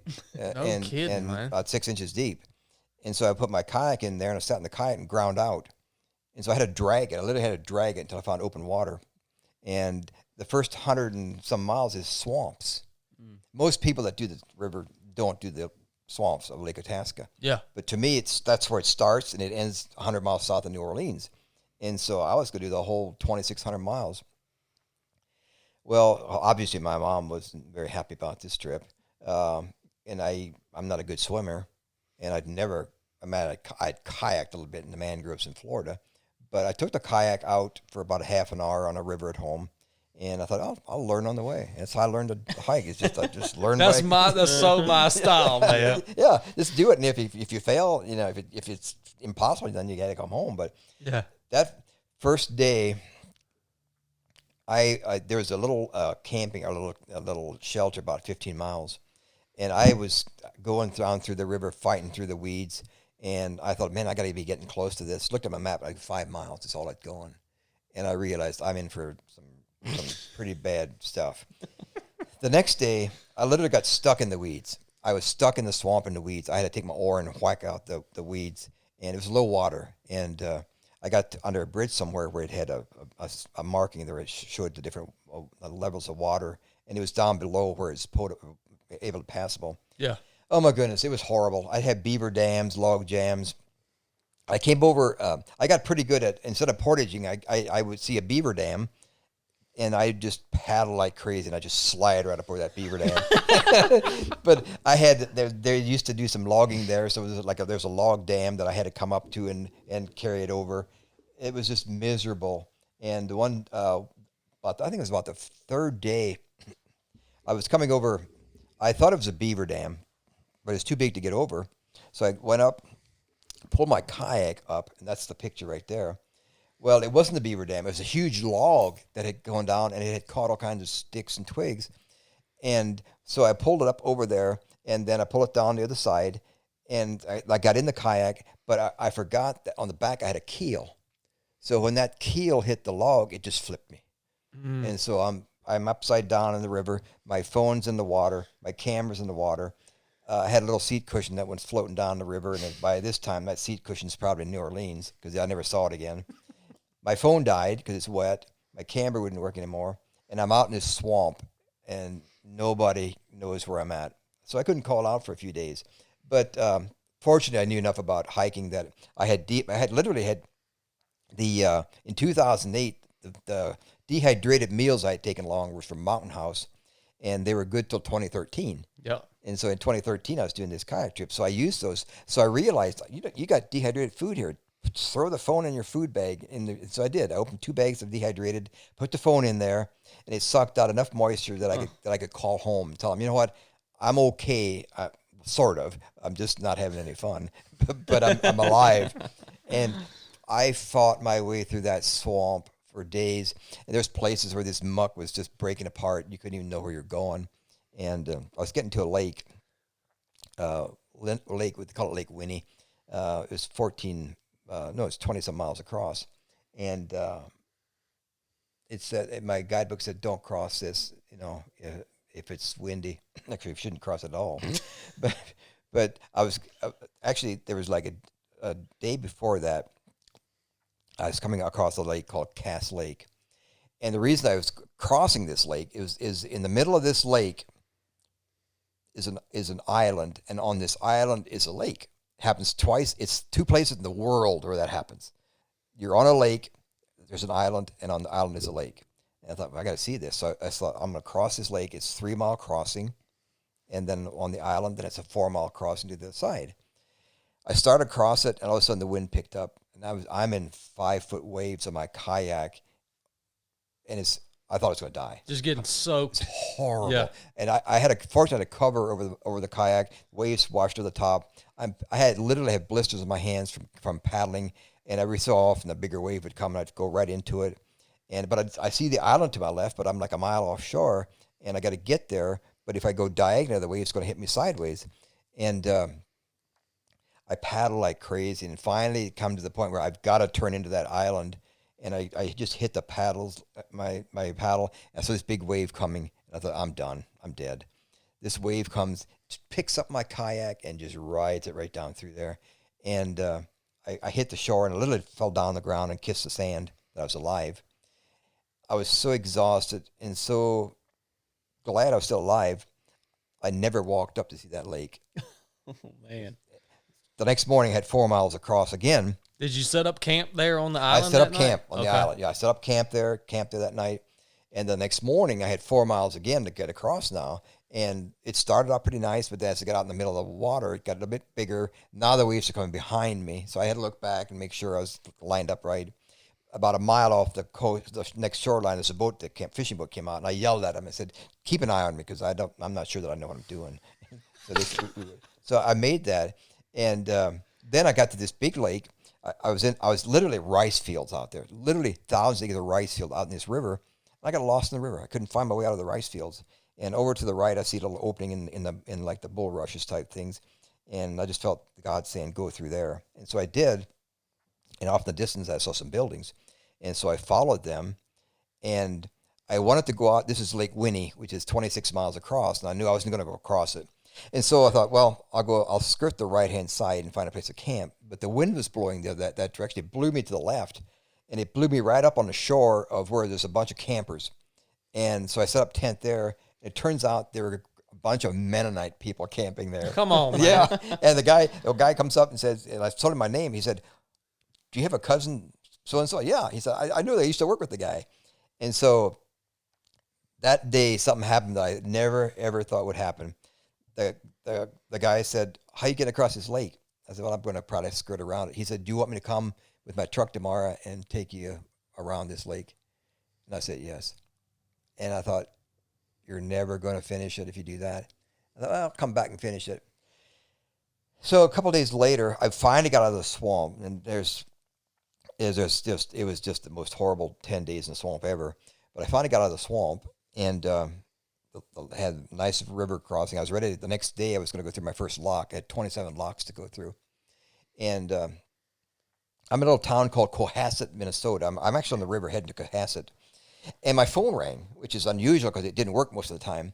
And here it was my brother-in-law. My cousins every year take a bus trip across America. They just go different places, and sometimes they go along. It's a lot of fun. They laugh, they sing and joke, and then I was invited. They're going to Yellowstone. They're going to Canada. I said no. I'm going to go on a kayak trip to New Orleans, and I can't go with you. And so the phone rings, and here's my brother-in-law, and they're on their way back on their bus trip, and they're at Lake Itasca. And I said, "You've got to be kidding me!" The bus with 20-some cousins. Two or three of my sisters, brother-in-laws are on that bus. I got so homesick. Mm-hmm. I said, ask that bus driver where he's going to be coming through. And the bus driver actually called me. And he said, well, where are you at? I said, I'm in Cohasset, Minnesota. He said, my bus is coming through there in about an hour. So I was literally at the place where that bus was coming through. So I pulled my kayak out of the river. I had a little dolly that I dragged it into town. Some guy stopped and picked up and said, what are you doing? I said, I just got washed out of the river. I said, there's a bus coming to pick me up. I don't know what to do with my kayak because it's not going to fit in the bus. He said, well, we work for the county. There's a township building there. Store it in there. Just store it in there and then arrange for somebody to pick it up. And the meanwhile, back home, I had read a book about a guy who had done the Mississippi River in a kayak. And this guy at the garage there said, there's a guy in town here that wrote a book about the river. And I said, is his name so-and-so? And it was. Same guy. I said, you got to be kidding me. So this guy literally called me and told me, he was this guy who wrote the book. He said, I got a buddy in the next town who has a kayak shop. Let me call him. He might want to buy that kayak from you. And because I was trying to arrange to get transportation home. And the guy calls me up. I told him what I had. And I said, I'll sell it to you. And this is a $3,000 kayak. Yeah. I said, I'll sell it to you. I'll sell the oars. I even sell you my marine radio. I'll sell you my machete. I used that machete to chop my way through brush and trees to get through the river. Sold him the whole thing for $2,000. And when he found out what kind it was, he said, my goodness, he said, I've been waiting years for one of this to wash up. He said, that kayak was the wrong kayak to get you through that swamp, but it saved your life on that lake because you had a lake kayak. Yeah. So when I bought it, I didn't even know what I was buying, but God did save my life. So wow. Anyway, so the bus arrived, and I jumped on the bus, and I didn't do the whole river, but I got enough that I could write a book about it, about how God does work even when your goal isn't achieved. That's right. But what happened was, when my family was that close, I realized there's one thing more important than finishing the hike. It's my family. Mm. And so I jumped on the bus. I called my mom. My mom was relieved that I bailed on it. So, well, go ahead, Blake. I looking at the comparison between it and hiking through. In hiking through, you chose to push through when you knew your family needed you. But I think the mission there, you had some things you needed to kind of work through in your own. You were focusing on yourself, not selfishly, but so that you could show up for your family in a greater way later in life, whereas this may have just been more of like a mission. Is that right? Well, actually, you hit it on the head there, because it was the hiking through was a ministry. And when I did the kayak trip, and people have told me this, they said that was just an adventure. It was not a calling. It was not a mission. It was just an adventure. I was looking for an adventure to write another book. Yep. And so, and it wasn't like I was feeling God calling me out there. Like the trail, I knew God was calling me out there. Yeah. On the bike ride across America, I met some incredible people. Like I told you earlier, I was biking down through California, and I was in my motel room. I had my panniers, I had my tent, everything along. But I realized the first day in Washington State that I didn't want to sleep on the ground. I wanted a motel room because I was so tired from pedaling. And I tell people that a bicycle seat is a torture rack. Oh, yeah. It just is. And when you're doing, it's one thing to do 20 miles, but it's another thing to do 80 miles day after day after day. I don't care. I was wearing 2 biker shorts and plus long pants, and it still hurt. And I had a flat tire in my room, and so it was my back tire. I hate changing that back tire. So I just pushed across the road to a gas station, pumped it up, brought it back to my motel room, took some soap and water, and found out where the leak was. And I realized it's a pretty small leak, and did some research. 20 miles to the next town was a bike shop. And I saw one time they were open up. I thought, okay, I'll get there. I'll let them fix that leak, and I'll be good to go. And so I packed up, and I went down the road. And because I had a flat tire, that slowed me down enough to meet this incredible man. I'm pedaling down the road, and up ahead of me, I see this guy with long hair, kind of bow-legged, had a smaller bicycle, like a 26-inch bike, had a huge backpack on. But he pulled off the road and went to in a little rest area. So I didn't, and to me, it was like, he looked kind of dirty anyway. I don't know that I wanted to meet the guy. So he's off to the side. I'm going down the other side, down the hill, and I see 2 quarters laying on the highway. Now, I decided the first day on my bike ride, I found a nickel up in one of the Washington State towns. And I thought, just out of curiosity, anytime I find money, I'm going to stop and pick it up and just see how much money I find on the whole trip. And so if I find a nickel, dime, whatever, I'd stop, hit the brakes, put it in my pannier. Well, I saw 2 quarters. That's the mother load. That's the big time there. I hit the brakes, walked back up and picked up my 2 quarters. Meanwhile, this guy comes flying down the road, and he stops. And he said, "Do you need help?" And I said, "No, I just found some money and I want to pick it up." And well, now I'm with the guy, so I got to talk to him. And so on the back of his T-shirt, he's got a like a dove and a scripture verse. And so I'm pedaling beside him. And he asked me what I'm doing. And I said, I'm pedaling my bike across America, and I was getting stories and just meeting people. And he said, "Well, oh no," I said, "I'm a Christian. I'm a Christian man." And he got excited. He said, "So am I." He said, "So am I." He said, "Look at this on my back here." And then he got the name of his story. He said, "I was in Kuwait. I think it was Desert Storm." And he said, "I was in a Humvee and had hit a bomb, roadside bomb, and I was paralyzed. And they sent me home in a wheelchair."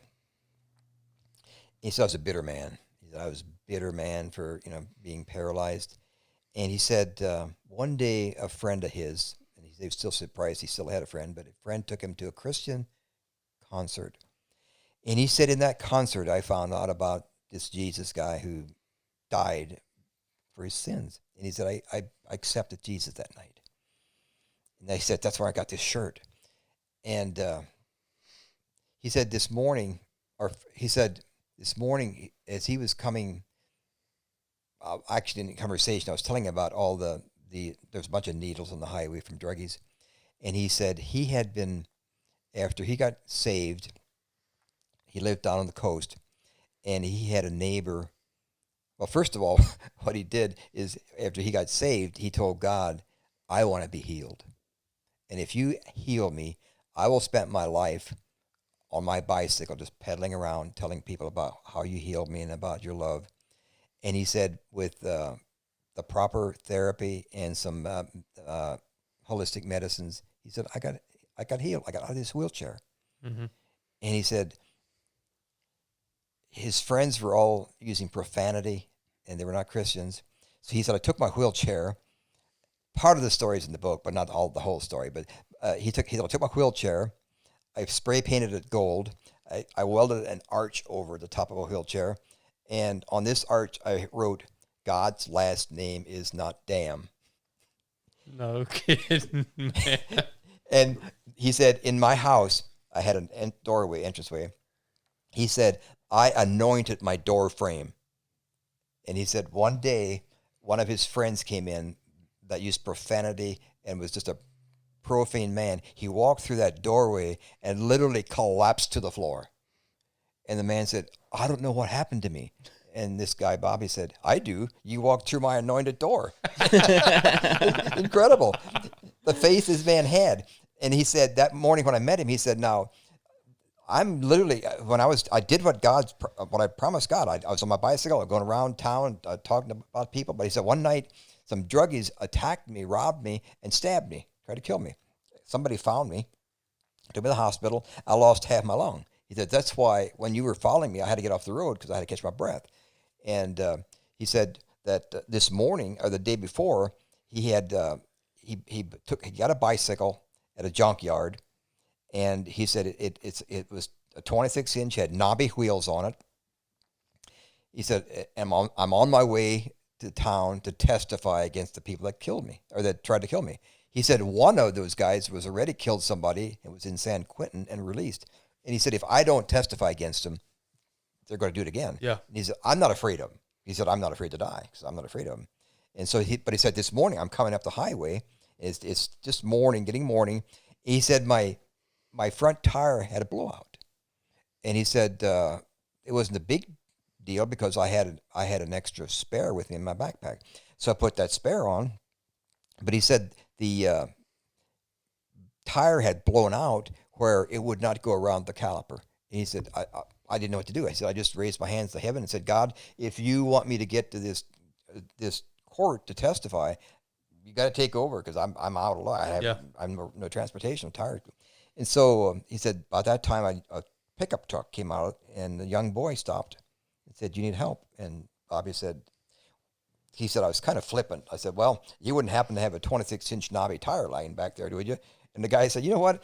I don't know what's back in my truck. He said, I stop and pick up stuff along the highway. And he said, I look back there and there's laying a new 26-inch knobby tire. Come on, man. No, seriously. And he said, I told the guy, you got one laying back there. And the guy said, I don't know where it came from. I just picked it up somewhere. Huh. And Bobby said, I have no money. The guy said, you don't need it. Take it. He said, I took that and put it on. And I realized because I had a flat tire and he had a flat tire, we met. And sometimes in life, we think our little inconveniences, they're an inconvenience. But you know what? We never know if that inconvenience wouldn't have happened, what might have happened. Yeah. We just don't know.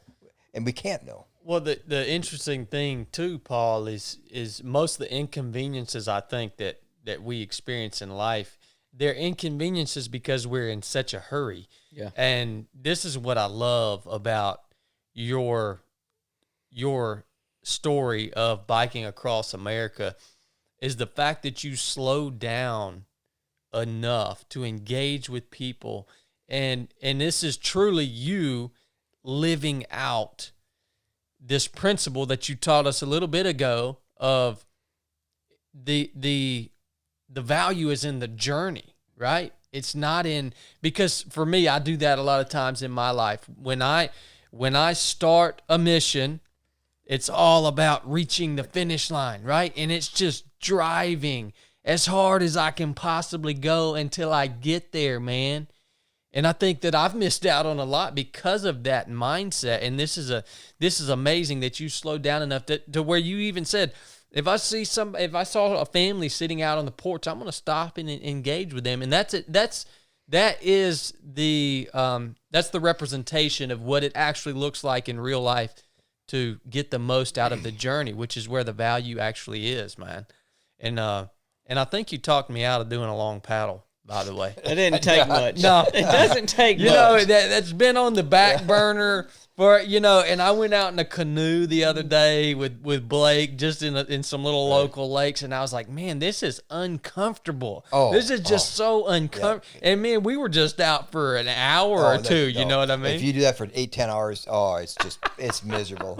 I think you talked me out of I always tell people, I meet people about, they want to do the hike. I said, well, I can talk you into it or I can talk you out of it. Yeah. Because it takes commitment. No doubt. There's another on that bike ride. The story in there, I was that morning that I had got the call, or the evening I got the call about the Baker Public going to buy the rights. I was in Sikeston, Missouri, and I was leaving that morning, and I was heading to Paducah, and Route 62 is what I was on, but there's an interstate there too. And so the lady at the front desk said, if you take that interstate, you take it over to a town called Charleston, and then take this road, it'll take you to Paducah. It'd be quicker. And so I thought, well, really not supposed to be on interstates, but a little bit of civil disobedience. Hey, if they chase me off, then it's just part of the story.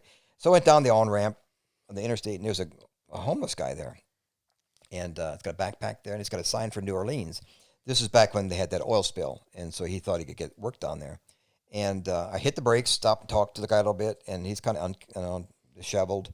And he said, why'd you stop? I said, just stopped to wish you good morning. And he said, well, most people are afraid of me. And I said, I'm not afraid of you. I said, the worst thing that can happen is you steal my bike. I said, then you got transportation and I can go home. I said, it's a torture rack. And he said, how's it possible that you're riding across America by yourself, but you have this look of joy in your face? I said, I didn't even realize I had that, but and so probably compared to his, probably did. And I said, well, that's because I have Jesus in my heart. And I said, I can be anywhere in America by myself and I can have joy because I have that in my heart. He said, yeah, I don't have that. He said, I just got out of prison for selling drugs. And he said, I was guilty. I did it. And so, but he said, while I was in prison, my wife and daughter divorced me, and my son committed suicide. He said, I am a loser. And I said, you know what? I said, you've done bad things and you've had bad things happen to you, but there's hope for you. I said, there is hope for you. God can forgive all that. And we had a good conversation. We kept talking, and he told me about sleeping under bridges. And he said he writes poetry. And he showed me some of his poetry he wrote. Talented guy. As I get ready to leave, I reach in my pocket, and when I left, I had 5 $20 bills in my pocket, and I just had them in there. And I said, God, as you direct me, I'll hand these out. And I'll just tell people. I've done that already when I've traveled. I've taken money, and I gave it to somebody and said, this is from my wife. She's in heaven, but growing up in marriage, we didn't have a lot of money, and so now I do this in her honor. Gave him his 20, and the guy's crying. He said, I didn't ask you for money. I said, I know you didn't ask for it. That's why I gave it to you. It's a free gift. I said, you did nothing to earn it. And which is what salvation all is a free gift. Yeah. Nothing to earn it. I'm pedaling away from this guy, and I feel good that I did something for somebody who couldn't repay me. But what I didn't realize is God could. The next day, I'm going through a little town called Hazel, Kentucky. And like I said, I always pick up money if I found it. And I look off to the right, and there, laying on the side of the highway, is a silver money clip. And it's got some money in it. And I stopped, hit the brakes, picked it up. I thought it's got $3 in it. And so that night, I'm in a town called Paris, Tennessee. I was right at the Kentucky-Tennessee border. And I was already in bed, and I had my pants were on the floor. And I thought, you found money, did you? You should check to see what you found. So I pulled it out of my pocket, and I pulled the money out. It had $3 in it, like I thought. Inside the $3 was like 5 or 6 20s. Inside the 6 20s were $600 bills. Dang.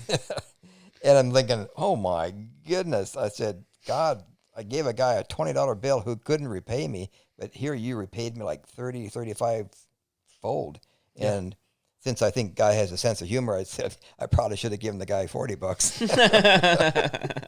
But I kept that money, took it home with me. And I literally, actually, that following summer or winter, I literally drove 500 miles out of the way to go to that town to see if anybody reported it missing. And I talked to the cops, and they said nobody reported it missing. Could be drug money, and you're an honest guy, you can keep it. I kept it at my house for a couple of years, and I always wanted to do something with it. It's a free gift. I wanted to give it away. And the story of how I gave that away is in Don't Wait Too Long. It's an incredible story. We don't have time for it. That's amazing, brother. Blake, did you have something? No. All right, sweet. Look, Paul, I wanted to ask you, but leading up to our conversation here, I was gonna ask you a question of how do you kind of when you go on one of these missions, how you kind of transition out of it back into regular life, right? But here's the thing with you, man. You don't stop. This is his regular life. You literally just you're thinking of, sometimes it sounds like your next mission while you're in the midst of the mission that you're on. Yeah. And I mean, what a way to maximize life. It's just amazing. When did the idea for both, I guess, Israel and Spain, how did you formulate those ideas, or you can start with one or the other? How did they formulate? How did they develop in your mind? And what was the purpose and calling for one or the other of those? If you do a long distance hike, whether it's the Appalachian Trail, Continental Divide, or any long distance trail, you talk about other trails in the world, and the community of Santiago is probably the most famous trail in Europe. Okay. It's a very famous spiritual trail. Where the Appalachian Trail, there's probably 2,000 people a year that try a through hike, and probably 300 finish it. It's very difficult. Although in the course of a year, there's probably 1 million people on the trail, day hikers, section hikers, that type of thing.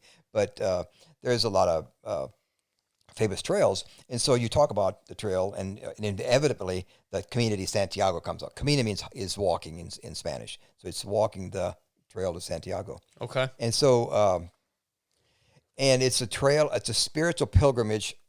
In the town Santiago, there's a cathedral.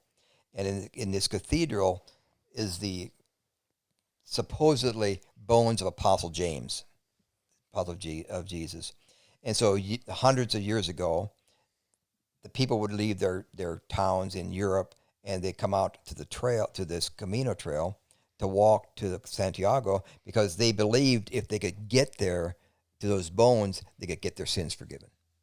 And so they faced all kinds of dangers to get there.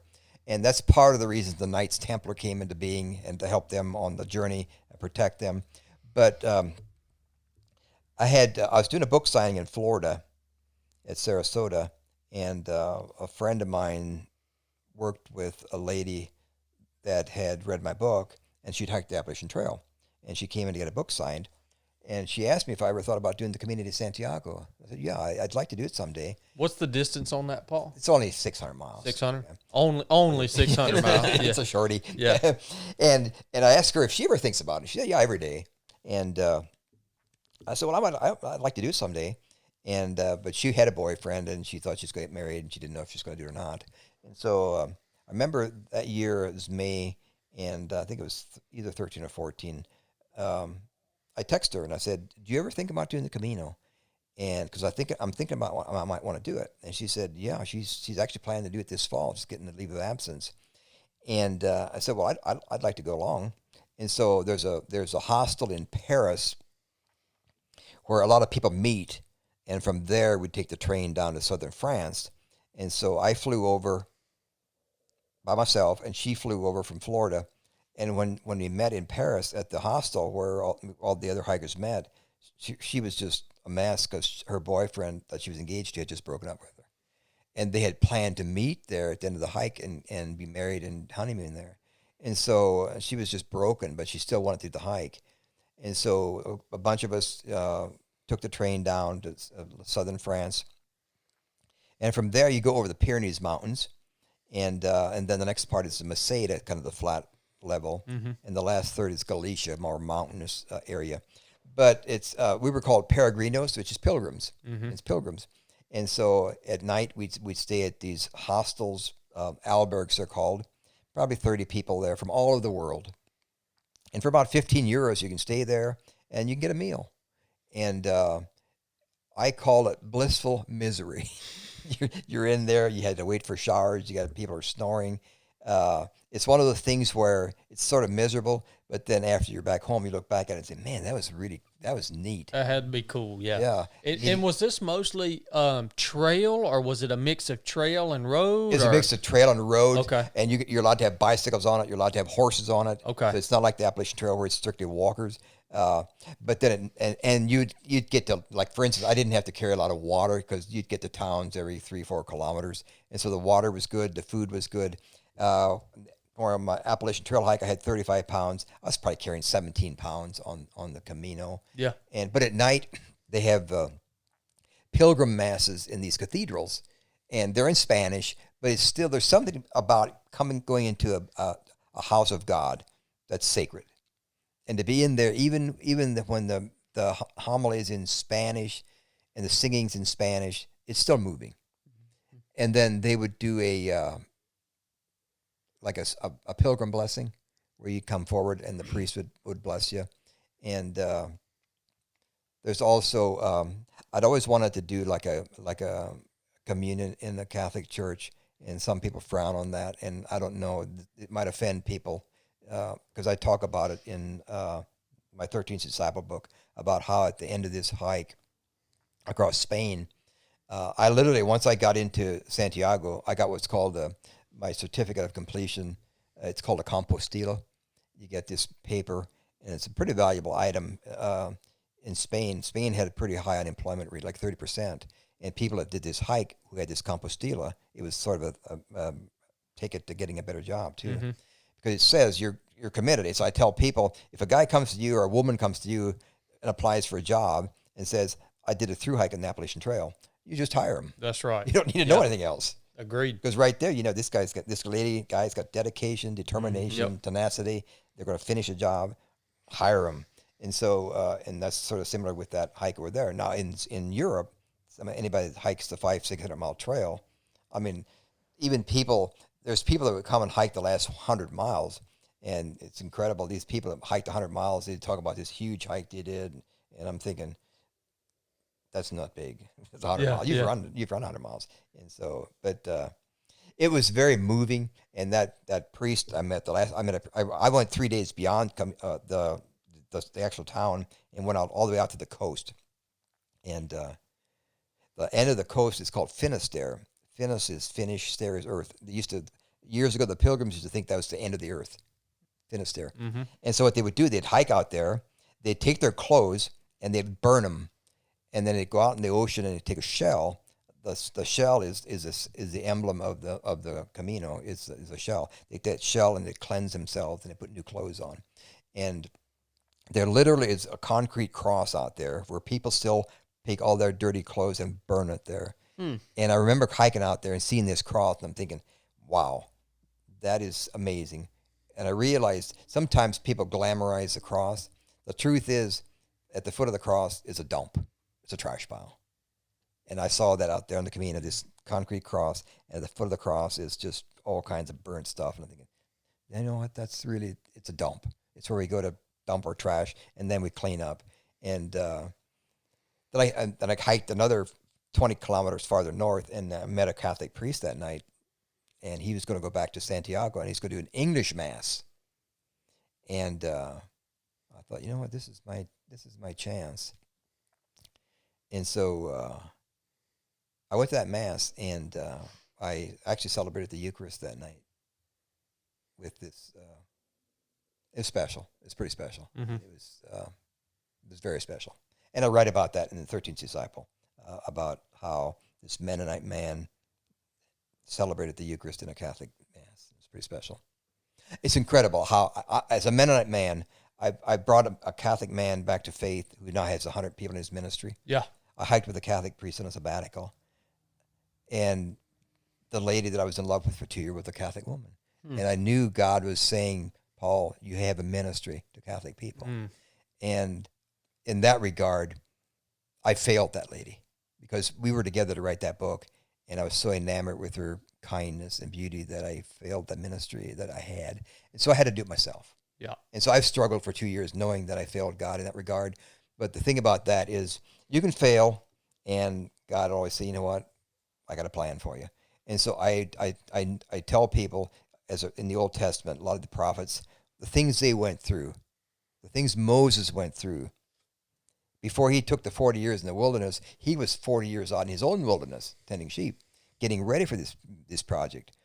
Anybody that God has a mission for, a plan for, is going to go through a valley. They're going to go through a desert for preparation. Yep. Now, I've done all these things.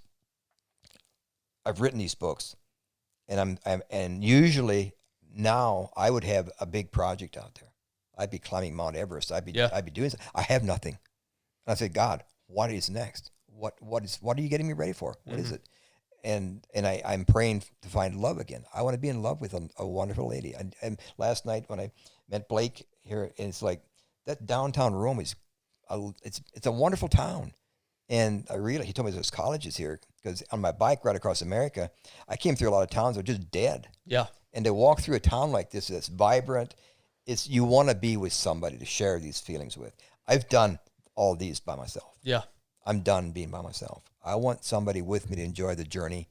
And that's sort of, I'm at the point now where, God, you haven't failed me yet. So where are we going with this thing? You know, I felt that same thing, Paul, in my life. And you know, we got to deploy to a lot of places as SEALs that you're not going to go as a civilian. But there's beauty there. Almost every place that I went, there was beauty there. And even when I travel now and I do my thing now, you know, all over the country and the world, wherever I am, I feel that same thing, Paul. And it's powerful. And that's what I always think when I go and I see the magnificence or the beauty or the grandness of whatever landscape I'm in when I'm by myself. The first thing I think is, man, I wish Brooke was here with me to be able to share this memory, right? Exactly. It's right. like, you know, and for me, when I travel, once I've been there for about a day, if I'm by myself, I'm ready to come home. Yeah. If I'm with somebody, though, that means something to me that I love, it's like, yeah, we could. Then we could stay for weeks. Yeah. You know, and I felt that in my own life, and I understand that 100%. And brother. I really want men, especially men, to realize that you know what, I don't care what you do. Someday it's going to end. One of you is going to go first. Yeah. And when that happens, don't have regrets. Don't live your life so you're going to have regrets, because it's so easy to take you for granted. This woman that I loved, I literally, after we started dating, I took a bar of soap in my bedroom dresser mirror. I wrote on my bar of soap, "Do not take her for granted."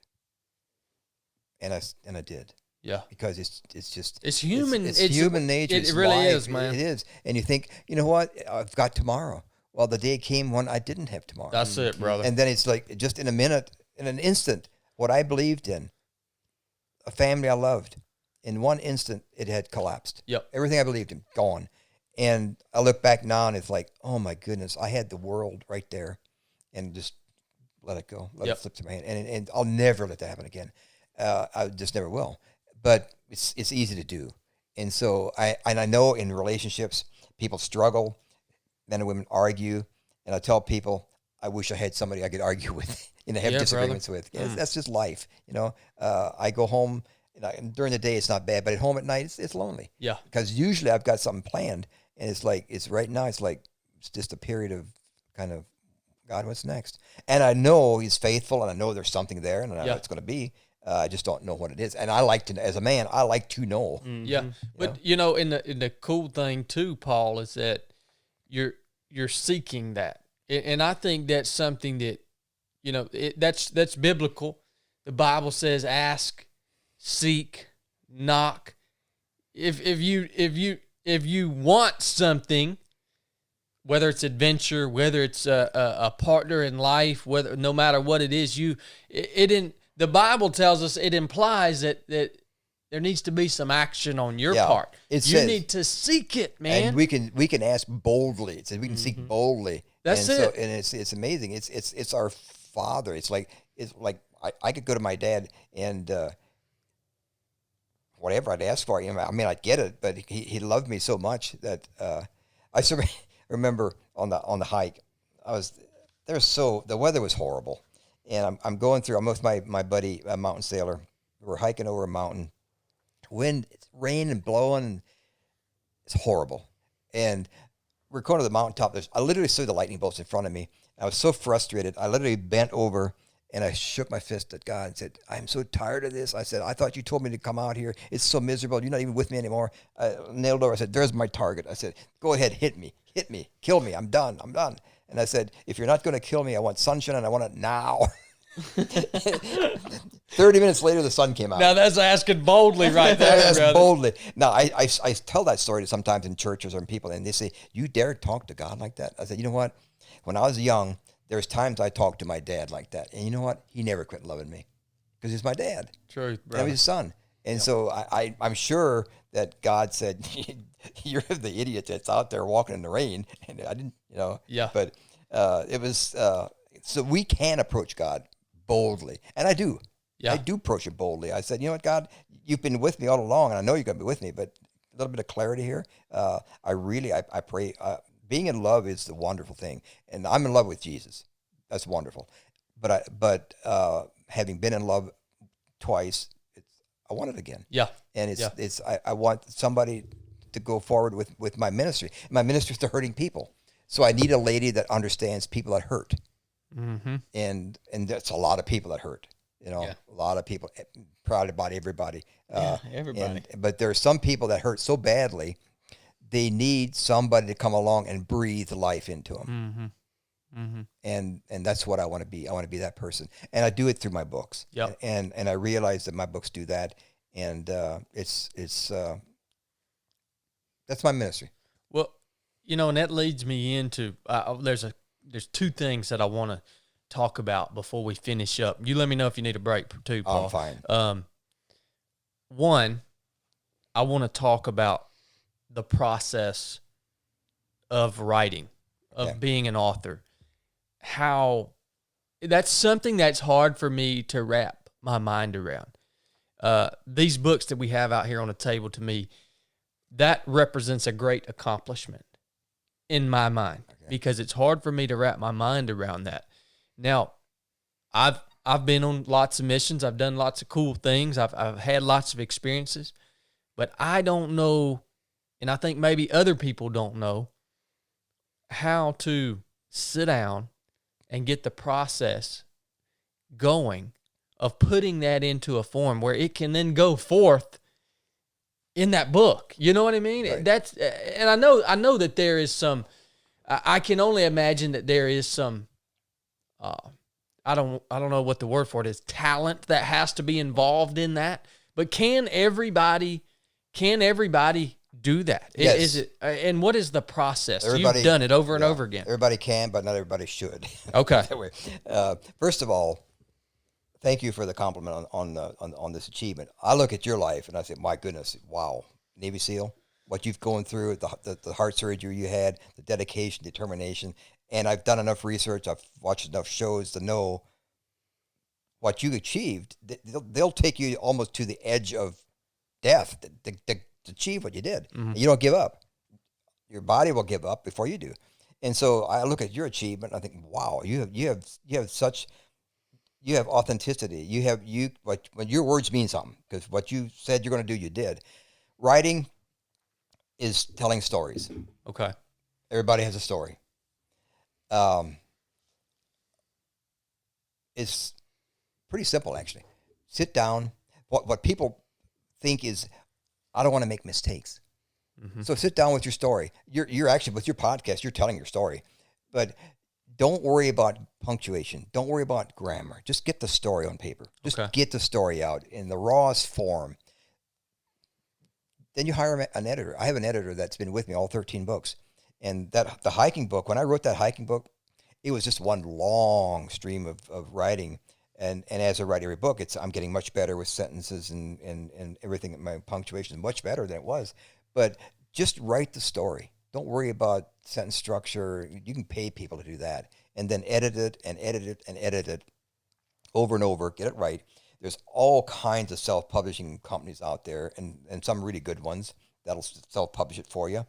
And then what you've got here with your podcast, you're going to have an audience to sell a book. Now, I'm self-published, and most self-published books don't do it that well. And as a self-publisher, you've got to be your own promoter too. Mm-hmm. And I'm not a good promoter, but one of the reasons I'm here is because I'm interested in how you do the podcast. And you just gave me the idea, because I've always thought, well, what would I talk about on a podcast? And now I realize I've got a lot to talk about. You got a lot, brother. But see, to me, this is the unknown. It's like, how do I even start? What do I do? And I'm sure when you did it, you just thought, you know what? Let's just buy the thing and let's get started, and let's just take the first step. And I guess for me to do the podcasting, it's the same way I did the hike. You take the first step and keep going. And so, but you've really opened up my mind to the realization that, oh my goodness, I got stories. Oh yeah, brother. That's our life. It's stories. And so now, as you work through this this process, you come. So each one of these books that you've written represent really a mission that you've done, and the stories and the lessons behind the mission. I imagine. I mean, I can't wait to dig into them. how soon after the mission do you start the writing process, or does it start during the mission? During the mission, really. Like, Okay. for instance, the hiking book, at night in my tent, I had a BlackBerry phone, and I would pick out my blog. And so when I got home, I had all my blogs that were posted. Plus, I had a guidebook, and I journal a little bit in that guidebook. Okay. So that's when I came home. Of course, I didn't start writing for a couple of months, but typically, as I'm doing the journeys anymore now with my iPhone, I'll just speak into it. Okay. And that's very easy to do. And so, but during the journey, for instance, like in Israel and on the pilgrimage through Spain, as you're walking, you get inspired. Yeah. When I sit down to write and I all of a sudden can't think anymore, I do one or two things. I either go to an art museum. If I go through an art museum, it frees my mind. I love art. I love looking at a piece of art and wondering, what's the guy trying to, the author, the artist, what's he trying to tell me? Mm-hmm. And I may look at a piece of art, and what I see and you see are two different things. Mm-hmm.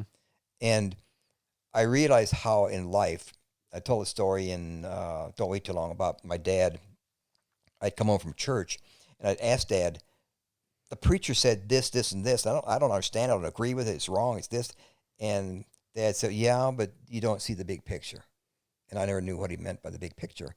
And I was on my when I went on the Camino, I flew into Paris, and so I had an extra day. So I went to the Louvre Museum. Oh my goodness, wonderful! I mean, it's incredible art there. Oh, I bet. And some huge pieces of art. Now I love to get up close and see the details. In fact, I got so close I set off an alarm one time. And I like to see the little details. I like to see the details in life. You know, when I go through a town or whatever, I like to see little details. And so I look at the little details, and I wonder how this detail factors into the whole picture. Mm. And so in the Louvre, I walk back and step back, and I see the big picture. And I thought, that's what Dad's talking about, is you can't just focus on this one little thing. You got to see the whole big picture and how it all fits in. Yeah.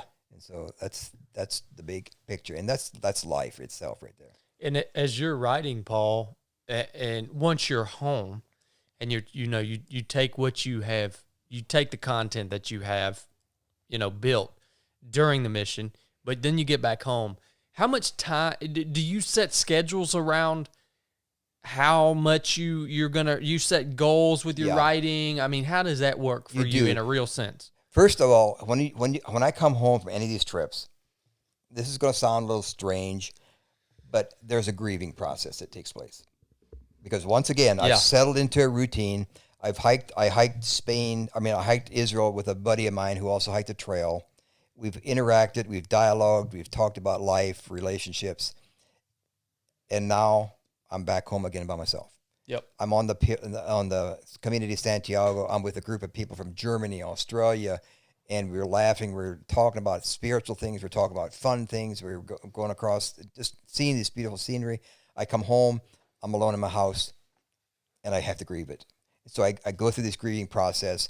I have my notes, and then when I finally start writing, I get up in the morning. I'll have my coffee and my devotions, and then my writing is usually from 9 to 3. Or I'll set a goal of 500 words. It's not that many words. Mm-hmm. But if you do 500 words and you take that times 30 days, you're going to have a book in a couple months.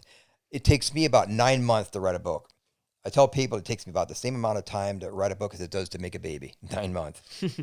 And that's the process of just getting it. And for instance, if I'm doing a fiction book, I'll just I'll take a paper and I'll just write a bunch of notes. And my notes are just 1 or 2 words that jar a memory. And so, and I don't even necessarily, like for instance, the Miracle Journey and the Don't Wait Too Long book were written not necessarily from front to back. They were written as individual stories, and then my editor and I group them together once it's done. Now on hiking, biking, you have a starting point and a stopping point, so it's easy to write that. You've done that. But if you're writing a fiction book, then it's a little bit different. But if you don't commit to writing a certain amount of words in a day and you quit writing for a few days, it's so hard to get started again. But you can make it 300 words if you want to. If you do 300 words a day for 30 days, that's 9,000 words right there. So in 6 months, you've got 50-some thousand words. I like to be in the 60s, middle 60s. Most of these books are like the 65, 70,000 words for a nice book. Literally, I used to have the Pilgrim book and the Mississippi book. Used to be one book called used to be called Stuck in the Weeds. That book is still available on Amazon, and it's just got both stories in it. I just decided to split them out. Okay. But because they're such a different journey. But yeah, you just commit to a certain amount of words a day. And then also what I would do in the summer, I like to be outside. So I tell myself, if you get your 500 words in, you can go on a bike ride. You can go walking, but commit to doing that. And I'm not saying it's easy, because for me it's not, because I get distracted. It wouldn't be easy for me either, yeah. But if you commit and you say, if you decide you want to do 300 words a day, you can literally do that in a half an hour if you have the story in your mind. Now, what I do, it's like when I go walking, I'll walk because I can think better when I walk, and so I'll just get my phone out and notes and just talk in there, and so I come back home and I have that on there and I can write. But 300-400 words a day, you'll get a book out in a couple months. As far as the rough draft, Yeah. And then hire an editor. Go on the online and put on there, or find somebody that that's been maybe a school teacher, somebody that knows grammar. I know a guy named Paul that has a good editor. He does. Done 13 of them. Yeah. And she's actually looking for work too. So, and she's a great editor too. So if you write a book and you want to edit it, and yeah, I help people. I have a lot of people that ask me, and I'm absolutely happy to help anybody. I never look at anybody that's going to write something as competition, because you help somebody, that you're doing good. Yep. So, yep. And I believe in the law of sowing and reaping. And well, it's played out quite a few times in your missions for sure. I mean, you've seen how that works in a real way. So I've just always been interested in, like I say, these works represent a huge accomplishment to me, and I've always been interested in the mindset behind it, because I mean, it's really, in my mind, in my mind, of course, you've taken it obviously 10 levels above, but in my mind, it's like, this is a way to, we talk about eternity as Christians. This is a way to immortalize yourself, essentially, for the generations to come, to at least, reap the rewards of what you experienced in your relatively short time here on this earth. So I think it's a worthy cause. Yeah, and I think about that too. As when I write, like for instance, I've got 7 grandkids, and I don't think any of them read them. My oldest one's 14 or 15, but someday they will. I may not even be here anymore, and they'll read that and say, "My grandfather did that. He did that." Yeah. I look at that. My grandfather was an Amish man. Now, Amish men are typically aren't that spiritual, but my Amish grandfather was literally filled with the Holy Spirit, and he wrote books. My grandfather, Amish man, wrote books. Unheard of it. And then my dad wrote poetry, and I wrote books. And so, yeah, it's a legacy. It really is. And your story needs to be told, because you have, the preacher on Sunday said, we have time, talent, and treasure and influence. You have influence, and you've got all the rest too.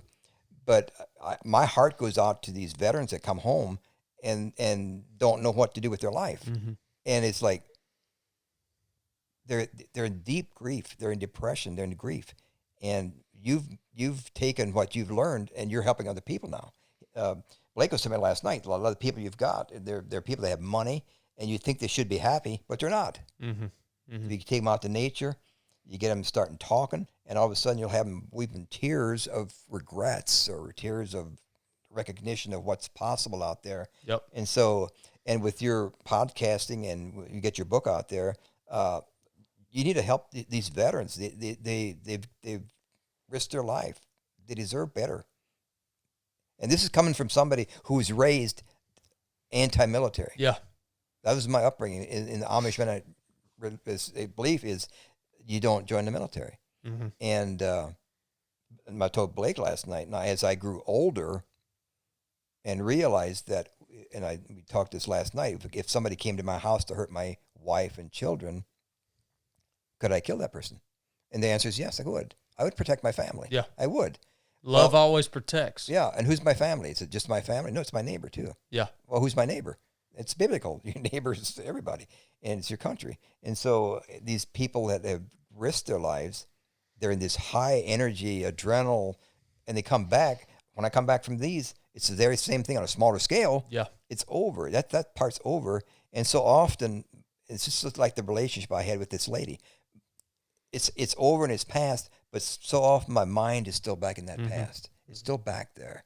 And it's just part of the grieving process.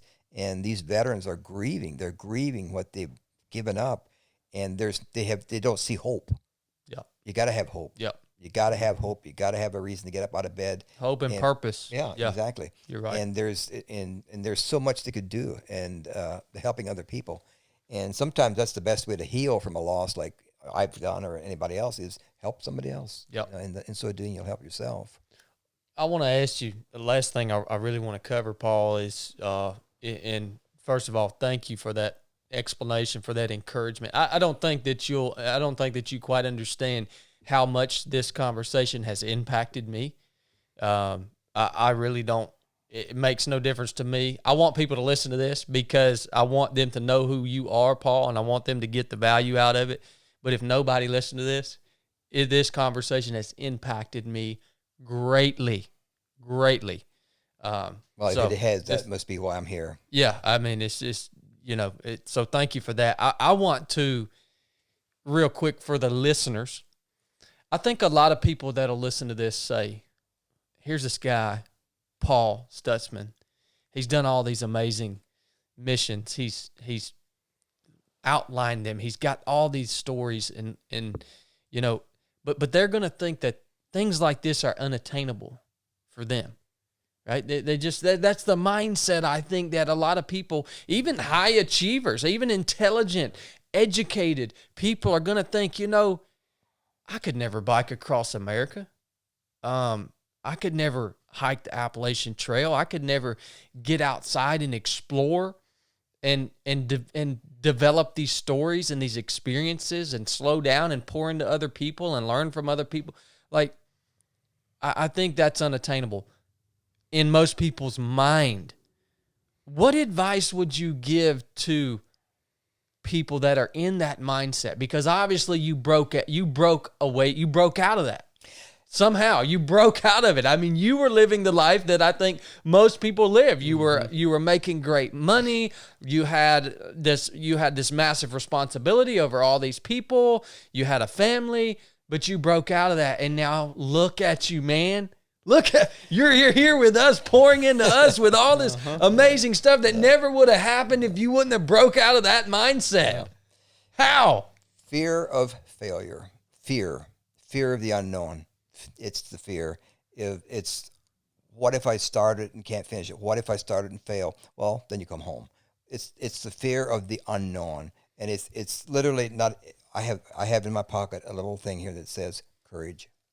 I carry it with me because I myself need courage, and it reminds me every time I reach in my pocket, I feel that courage. Have the courage to step out. Have the courage. For instance, if somebody would say, you know what, I like to ride bike, but I bike ride across America, how would I do that? My answer is get your bike out to the coast and get on the bike and pedal. That's how you do it. Yeah.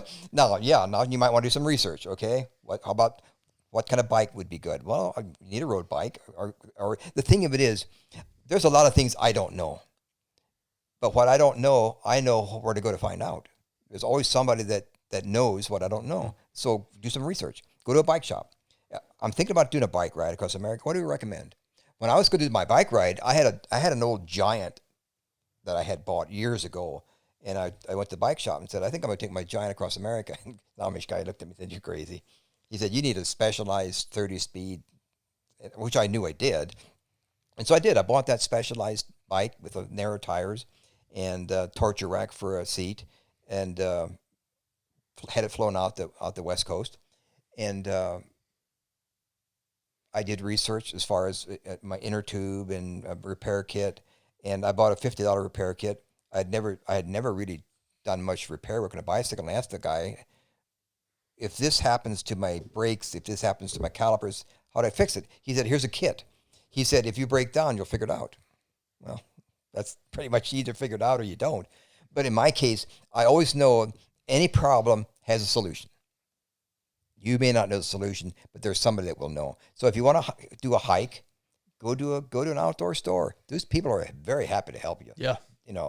And anymore with resources available on the internet, there's really no reason to be ignorant about anything you're interested in, because it's right there. If you want to do the Community of Santiago, there's all kinds of blogs on the Community of Santiago, and there's all kinds of people that have done it. If you want to go to Israel, there's all kinds of people doing tour groups. If you want to go and experience nature and hiking, there's you. You know, if you don't know what you're doing, just ask. But people are afraid of failure. And the fear, it's the fear of the unknown. I had that extreme fear when I left my job. Is you're going to walk away from this job that you really like for the unknown.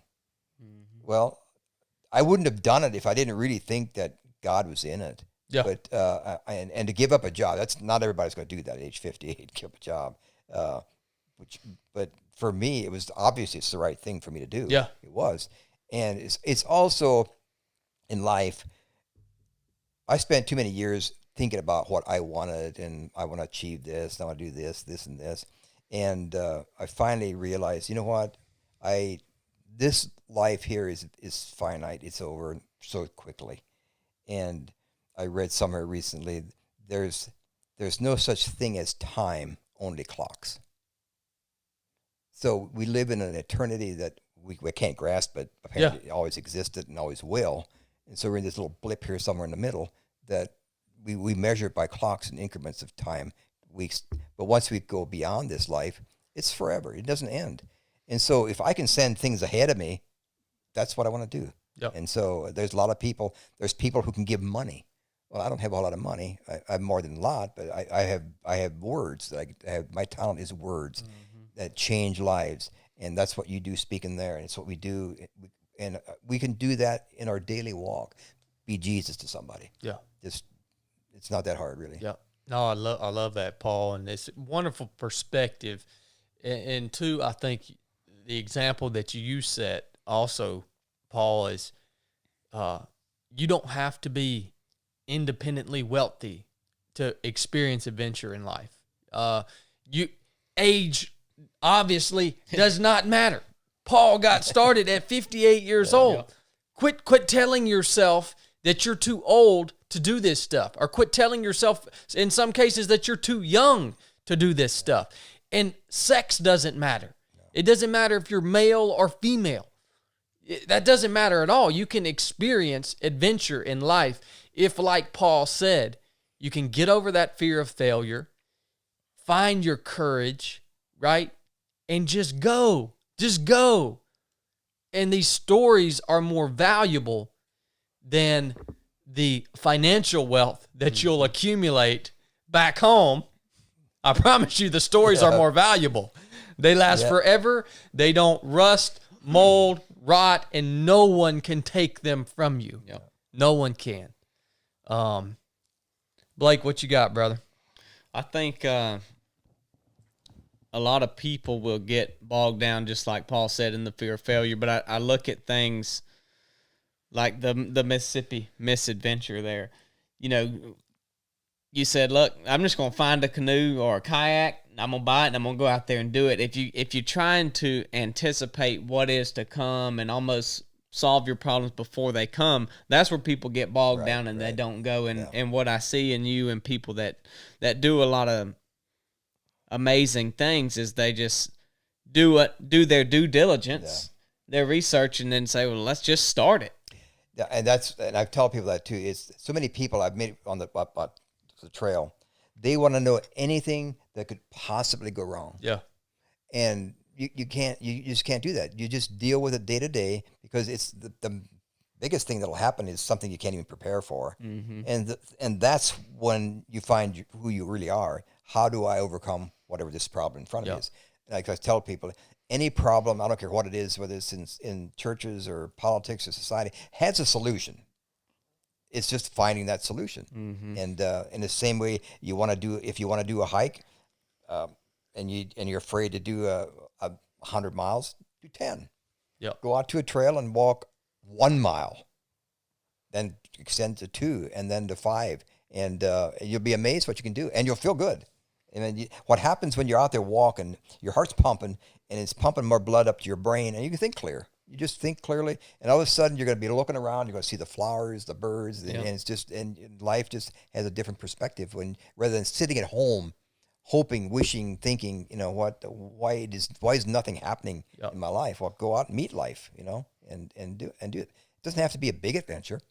What you guys do, take them out camping for a weekend, and if you like that, do your research, get some good equipment, and go for a week. Take your son, your daughter with you. And eventually, you might want to do a through hike or a ride across America or the Camino de Santiago. That Camino hike would be a beautiful hike for a husband and wife to do. Yeah. And it's not that difficult. I was doing probably 10 miles a day, 11 miles a day, and I was done by 1, 2 o'clock. And then they have the siesta, and you sit around and talk. And these old villages, they're so beautiful. It's just incredible. These old towns. In Europe, they don't tear the buildings down like we do. They fix them up, and it's just the history, the culture, and the food. The food is incredible. I like to try new things, and so it's there's just so much. Like we started with, we're children of God. Literally, if you can comprehend that, it's hard to, but literally we are children of God, sons and daughters, and we're heirs to everything. And once we view it from that point of view, it gives you a little bit different outlook on life when you realize that is truth. That's it, brother. It's truth. And then it also and the next thing would be, like, we didn't talk that much about the Israel trip, but about realizing that I just talked to somebody not a couple days ago, and they were talking to this other person about Jesus being a man, a human, and the person said, no, he wasn't. And they couldn't grasp that. And maybe they couldn't grasp that a person could be human and not sin, but and someday you will go to Israel. And if you ever decide to go to Israel, check with me, because I've got a few really good leaders that you can go with. Okay. And that are incredible. And it would be an amazing fit too. It change your life. It really will. Just walking where Jesus walked. Mm-hmm. And the reason I named it the 13th disciple is that day is a Friday that I walked over to the Sea of Galilee. And on Friday night, all the Jewish people at sundown are inside in their houses. And so I had the Sea of Galilee to myself. It was just me sitting out there. And in my mind, I visualized Jesus walking down the shore toward me. And as he approached me, I said, Jesus, I want to be your disciple. And Jesus says, I really got 12. And I said, okay, I'll be number 13. In essence, we all are. And so. This has been really, really challenging to me. I'd like to set up something like this and do some kind of, I think big is relative, but, it's big, like you said, big for someone could be 10 miles or it could be 2,000 miles. So it challenges me in that. It challenges me that you got the book, Don't Wait Too Long, but if you feel like you have waited too long, also it's never too late. No, absolutely. Because look at what you started at 58 and then what you've accomplished moving forward from there. And so it's never too late to start today, regardless of how old you are, how far you are. Yeah, and people, for instance, on the hike, Appalachian Trail, like there's a lot of people that plan like a year in advance of what they're going to do, and they dehydrate food, and that's fine. I planned this hike about a month before I left, and decided to go do it. Bought my equipment, and so it's I just turned 70, and I wouldn't be afraid to go do the hike again. That's amazing. Bro. And I tell people, getting in shape, like in the morning, people would some of the hikers would get up and they're exercising, pushing against a tree, stretching. I'd put my backpack on and I'd head down the trail. To me, that's getting in shape right there. That's it. Man. Well, and I'm right there with you, Blake. I mean, I don't use the word inspiring much, but this was an inspiring story, man. It really, and it's not over. It's not over. I cannot wait to see how God continues to use you, Paul. Who you find to share life with. I know you're seeking, and so I know that the door will be opened for you. I have faith that will happen. And gosh, we have really met a true brother in Christ today that can inspire us all, no matter at what level you've achieved in life. Paul, you have got to keep pushing and telling your story, man, because it is absolutely amazing. I want to know and all this will be in the show notes of this episode, but I want to know where people can find you, follow you, find your books, whatever. I have a website. It's my name, paulstutzman.com, or my first book, hikingthrough.com. Either one of those will take them to my website where all my books are listed, and from there they can order them from Amazon. I have on the website is my contact information. All of my books have my email address. I'm very easy to get a hold of. Yeah. So my email is pstutzman@roadrunner.com. They can get a hold of me there. But if they go on hikingthrough.com or paulstutzman.com, it'll take them to my website where they can order the books. So. And we're going to get Paul on Instagram one of these days. Right. Yeah, he's on Facebook now, right, Paul? Yeah, Is that just at your name? I gotta start promoting, and you literally have inspired me to do this, because I always thought I need to do a podcast, but I got nothing to say. It's like what do I say? And I realized I got a lot to say. You know? Yeah, brother. Yeah, and there's one thing I want to say yet before we end the thing is because you reminded me of it, is the reason I did all this is because my wife passed away. So when she passed away, it's easy to think, I lost my spouse, my life is over. Yeah. Well, that door closed, but this opened up. Yeah. And so that's the power of honoring Jesus, following God is, yeah. And part of that book is questioning every day. I'm questioning God. Where were you when my wife died? Were you there? I could have made a case that he was there or he wasn't there. I could have made a case it's random. People live, people die. I could have made a case that God took my wife and she's fine, she's healed, she's in heaven. And because of that, I've done this. Mm-hmm. And so I know, because my wife passed away, gave me the opportunity to do this. If my wife would have been alive, I'd probably still be working at the restaurant. Fortunately, I left at age 58, 20 years in that management, with half a brain intact yet. Yeah. I lost half of it. Yeah. Just managing it. If I'd be there now, I'd probably have about a fourth or at most left. Mm-hmm. Amazing what you can do with a half a brain. That stress is hard on you, man. Mm-hmm. Yeah. Really, but I want people to know that, you know what, when life knocks you down, whether you lost your job or whether you lost your spouse, you know, there's still hope. But there's a grieving process. Yeah. You've got to go, there's no shortcut. Yeah. You've got to go through that grieving process, because if you don't, it's going to crop up sometime. Yeah. And in my case, when I've grieved my wife and I've grieved this relationship for 2 years now, I can look back and I've honored that relationship. I've honored that love I had for this lady with a deep grieving. And this is why I know I've loved her so much, is because I grieve so much. I love deeply and I grieve deeply. And that's just life. You know? I love that. There is no shortcut to that. And I think that's what causes a lot of pain and a lot of people that it does end with that, because they do try to shortcut that process. Right. It's painful. You just want the pain to end. You just want that pain to go away. So what am I going to do? I'm just going to go out and marry somebody. The pain's gone. Nope. Well, I must say, in my own life, I mean, I've shortcut some processes of grieving in my own life, because life just happens. It just keeps coming, man. And well, you get tired of it. Yeah, exactly. And that's also why a lot of people turn to drugs and alcohol. Yeah. You just want to deaden the pain. And I can't blame them for it, because I felt it. I felt the pain several times in my life. And it's like, and I've dialogued. At age 15, I lost a friend. I was on a bicycle beside me and he got killed. And he's in the hospital dying, and I'm dialoguing with God, that God, I'll be a missionary. I'll do anything. Save this kid's life. Well, the guy died. And it's like, why? You know? And that's been 60, almost 55 years ago, more than that. But and I still remember it, just like it happened last night. And it's why? Yep. He's 15. My wife was 53. So life is precious. Yeah. Amen to that, brother. Well, Paul, it's been an honor, man.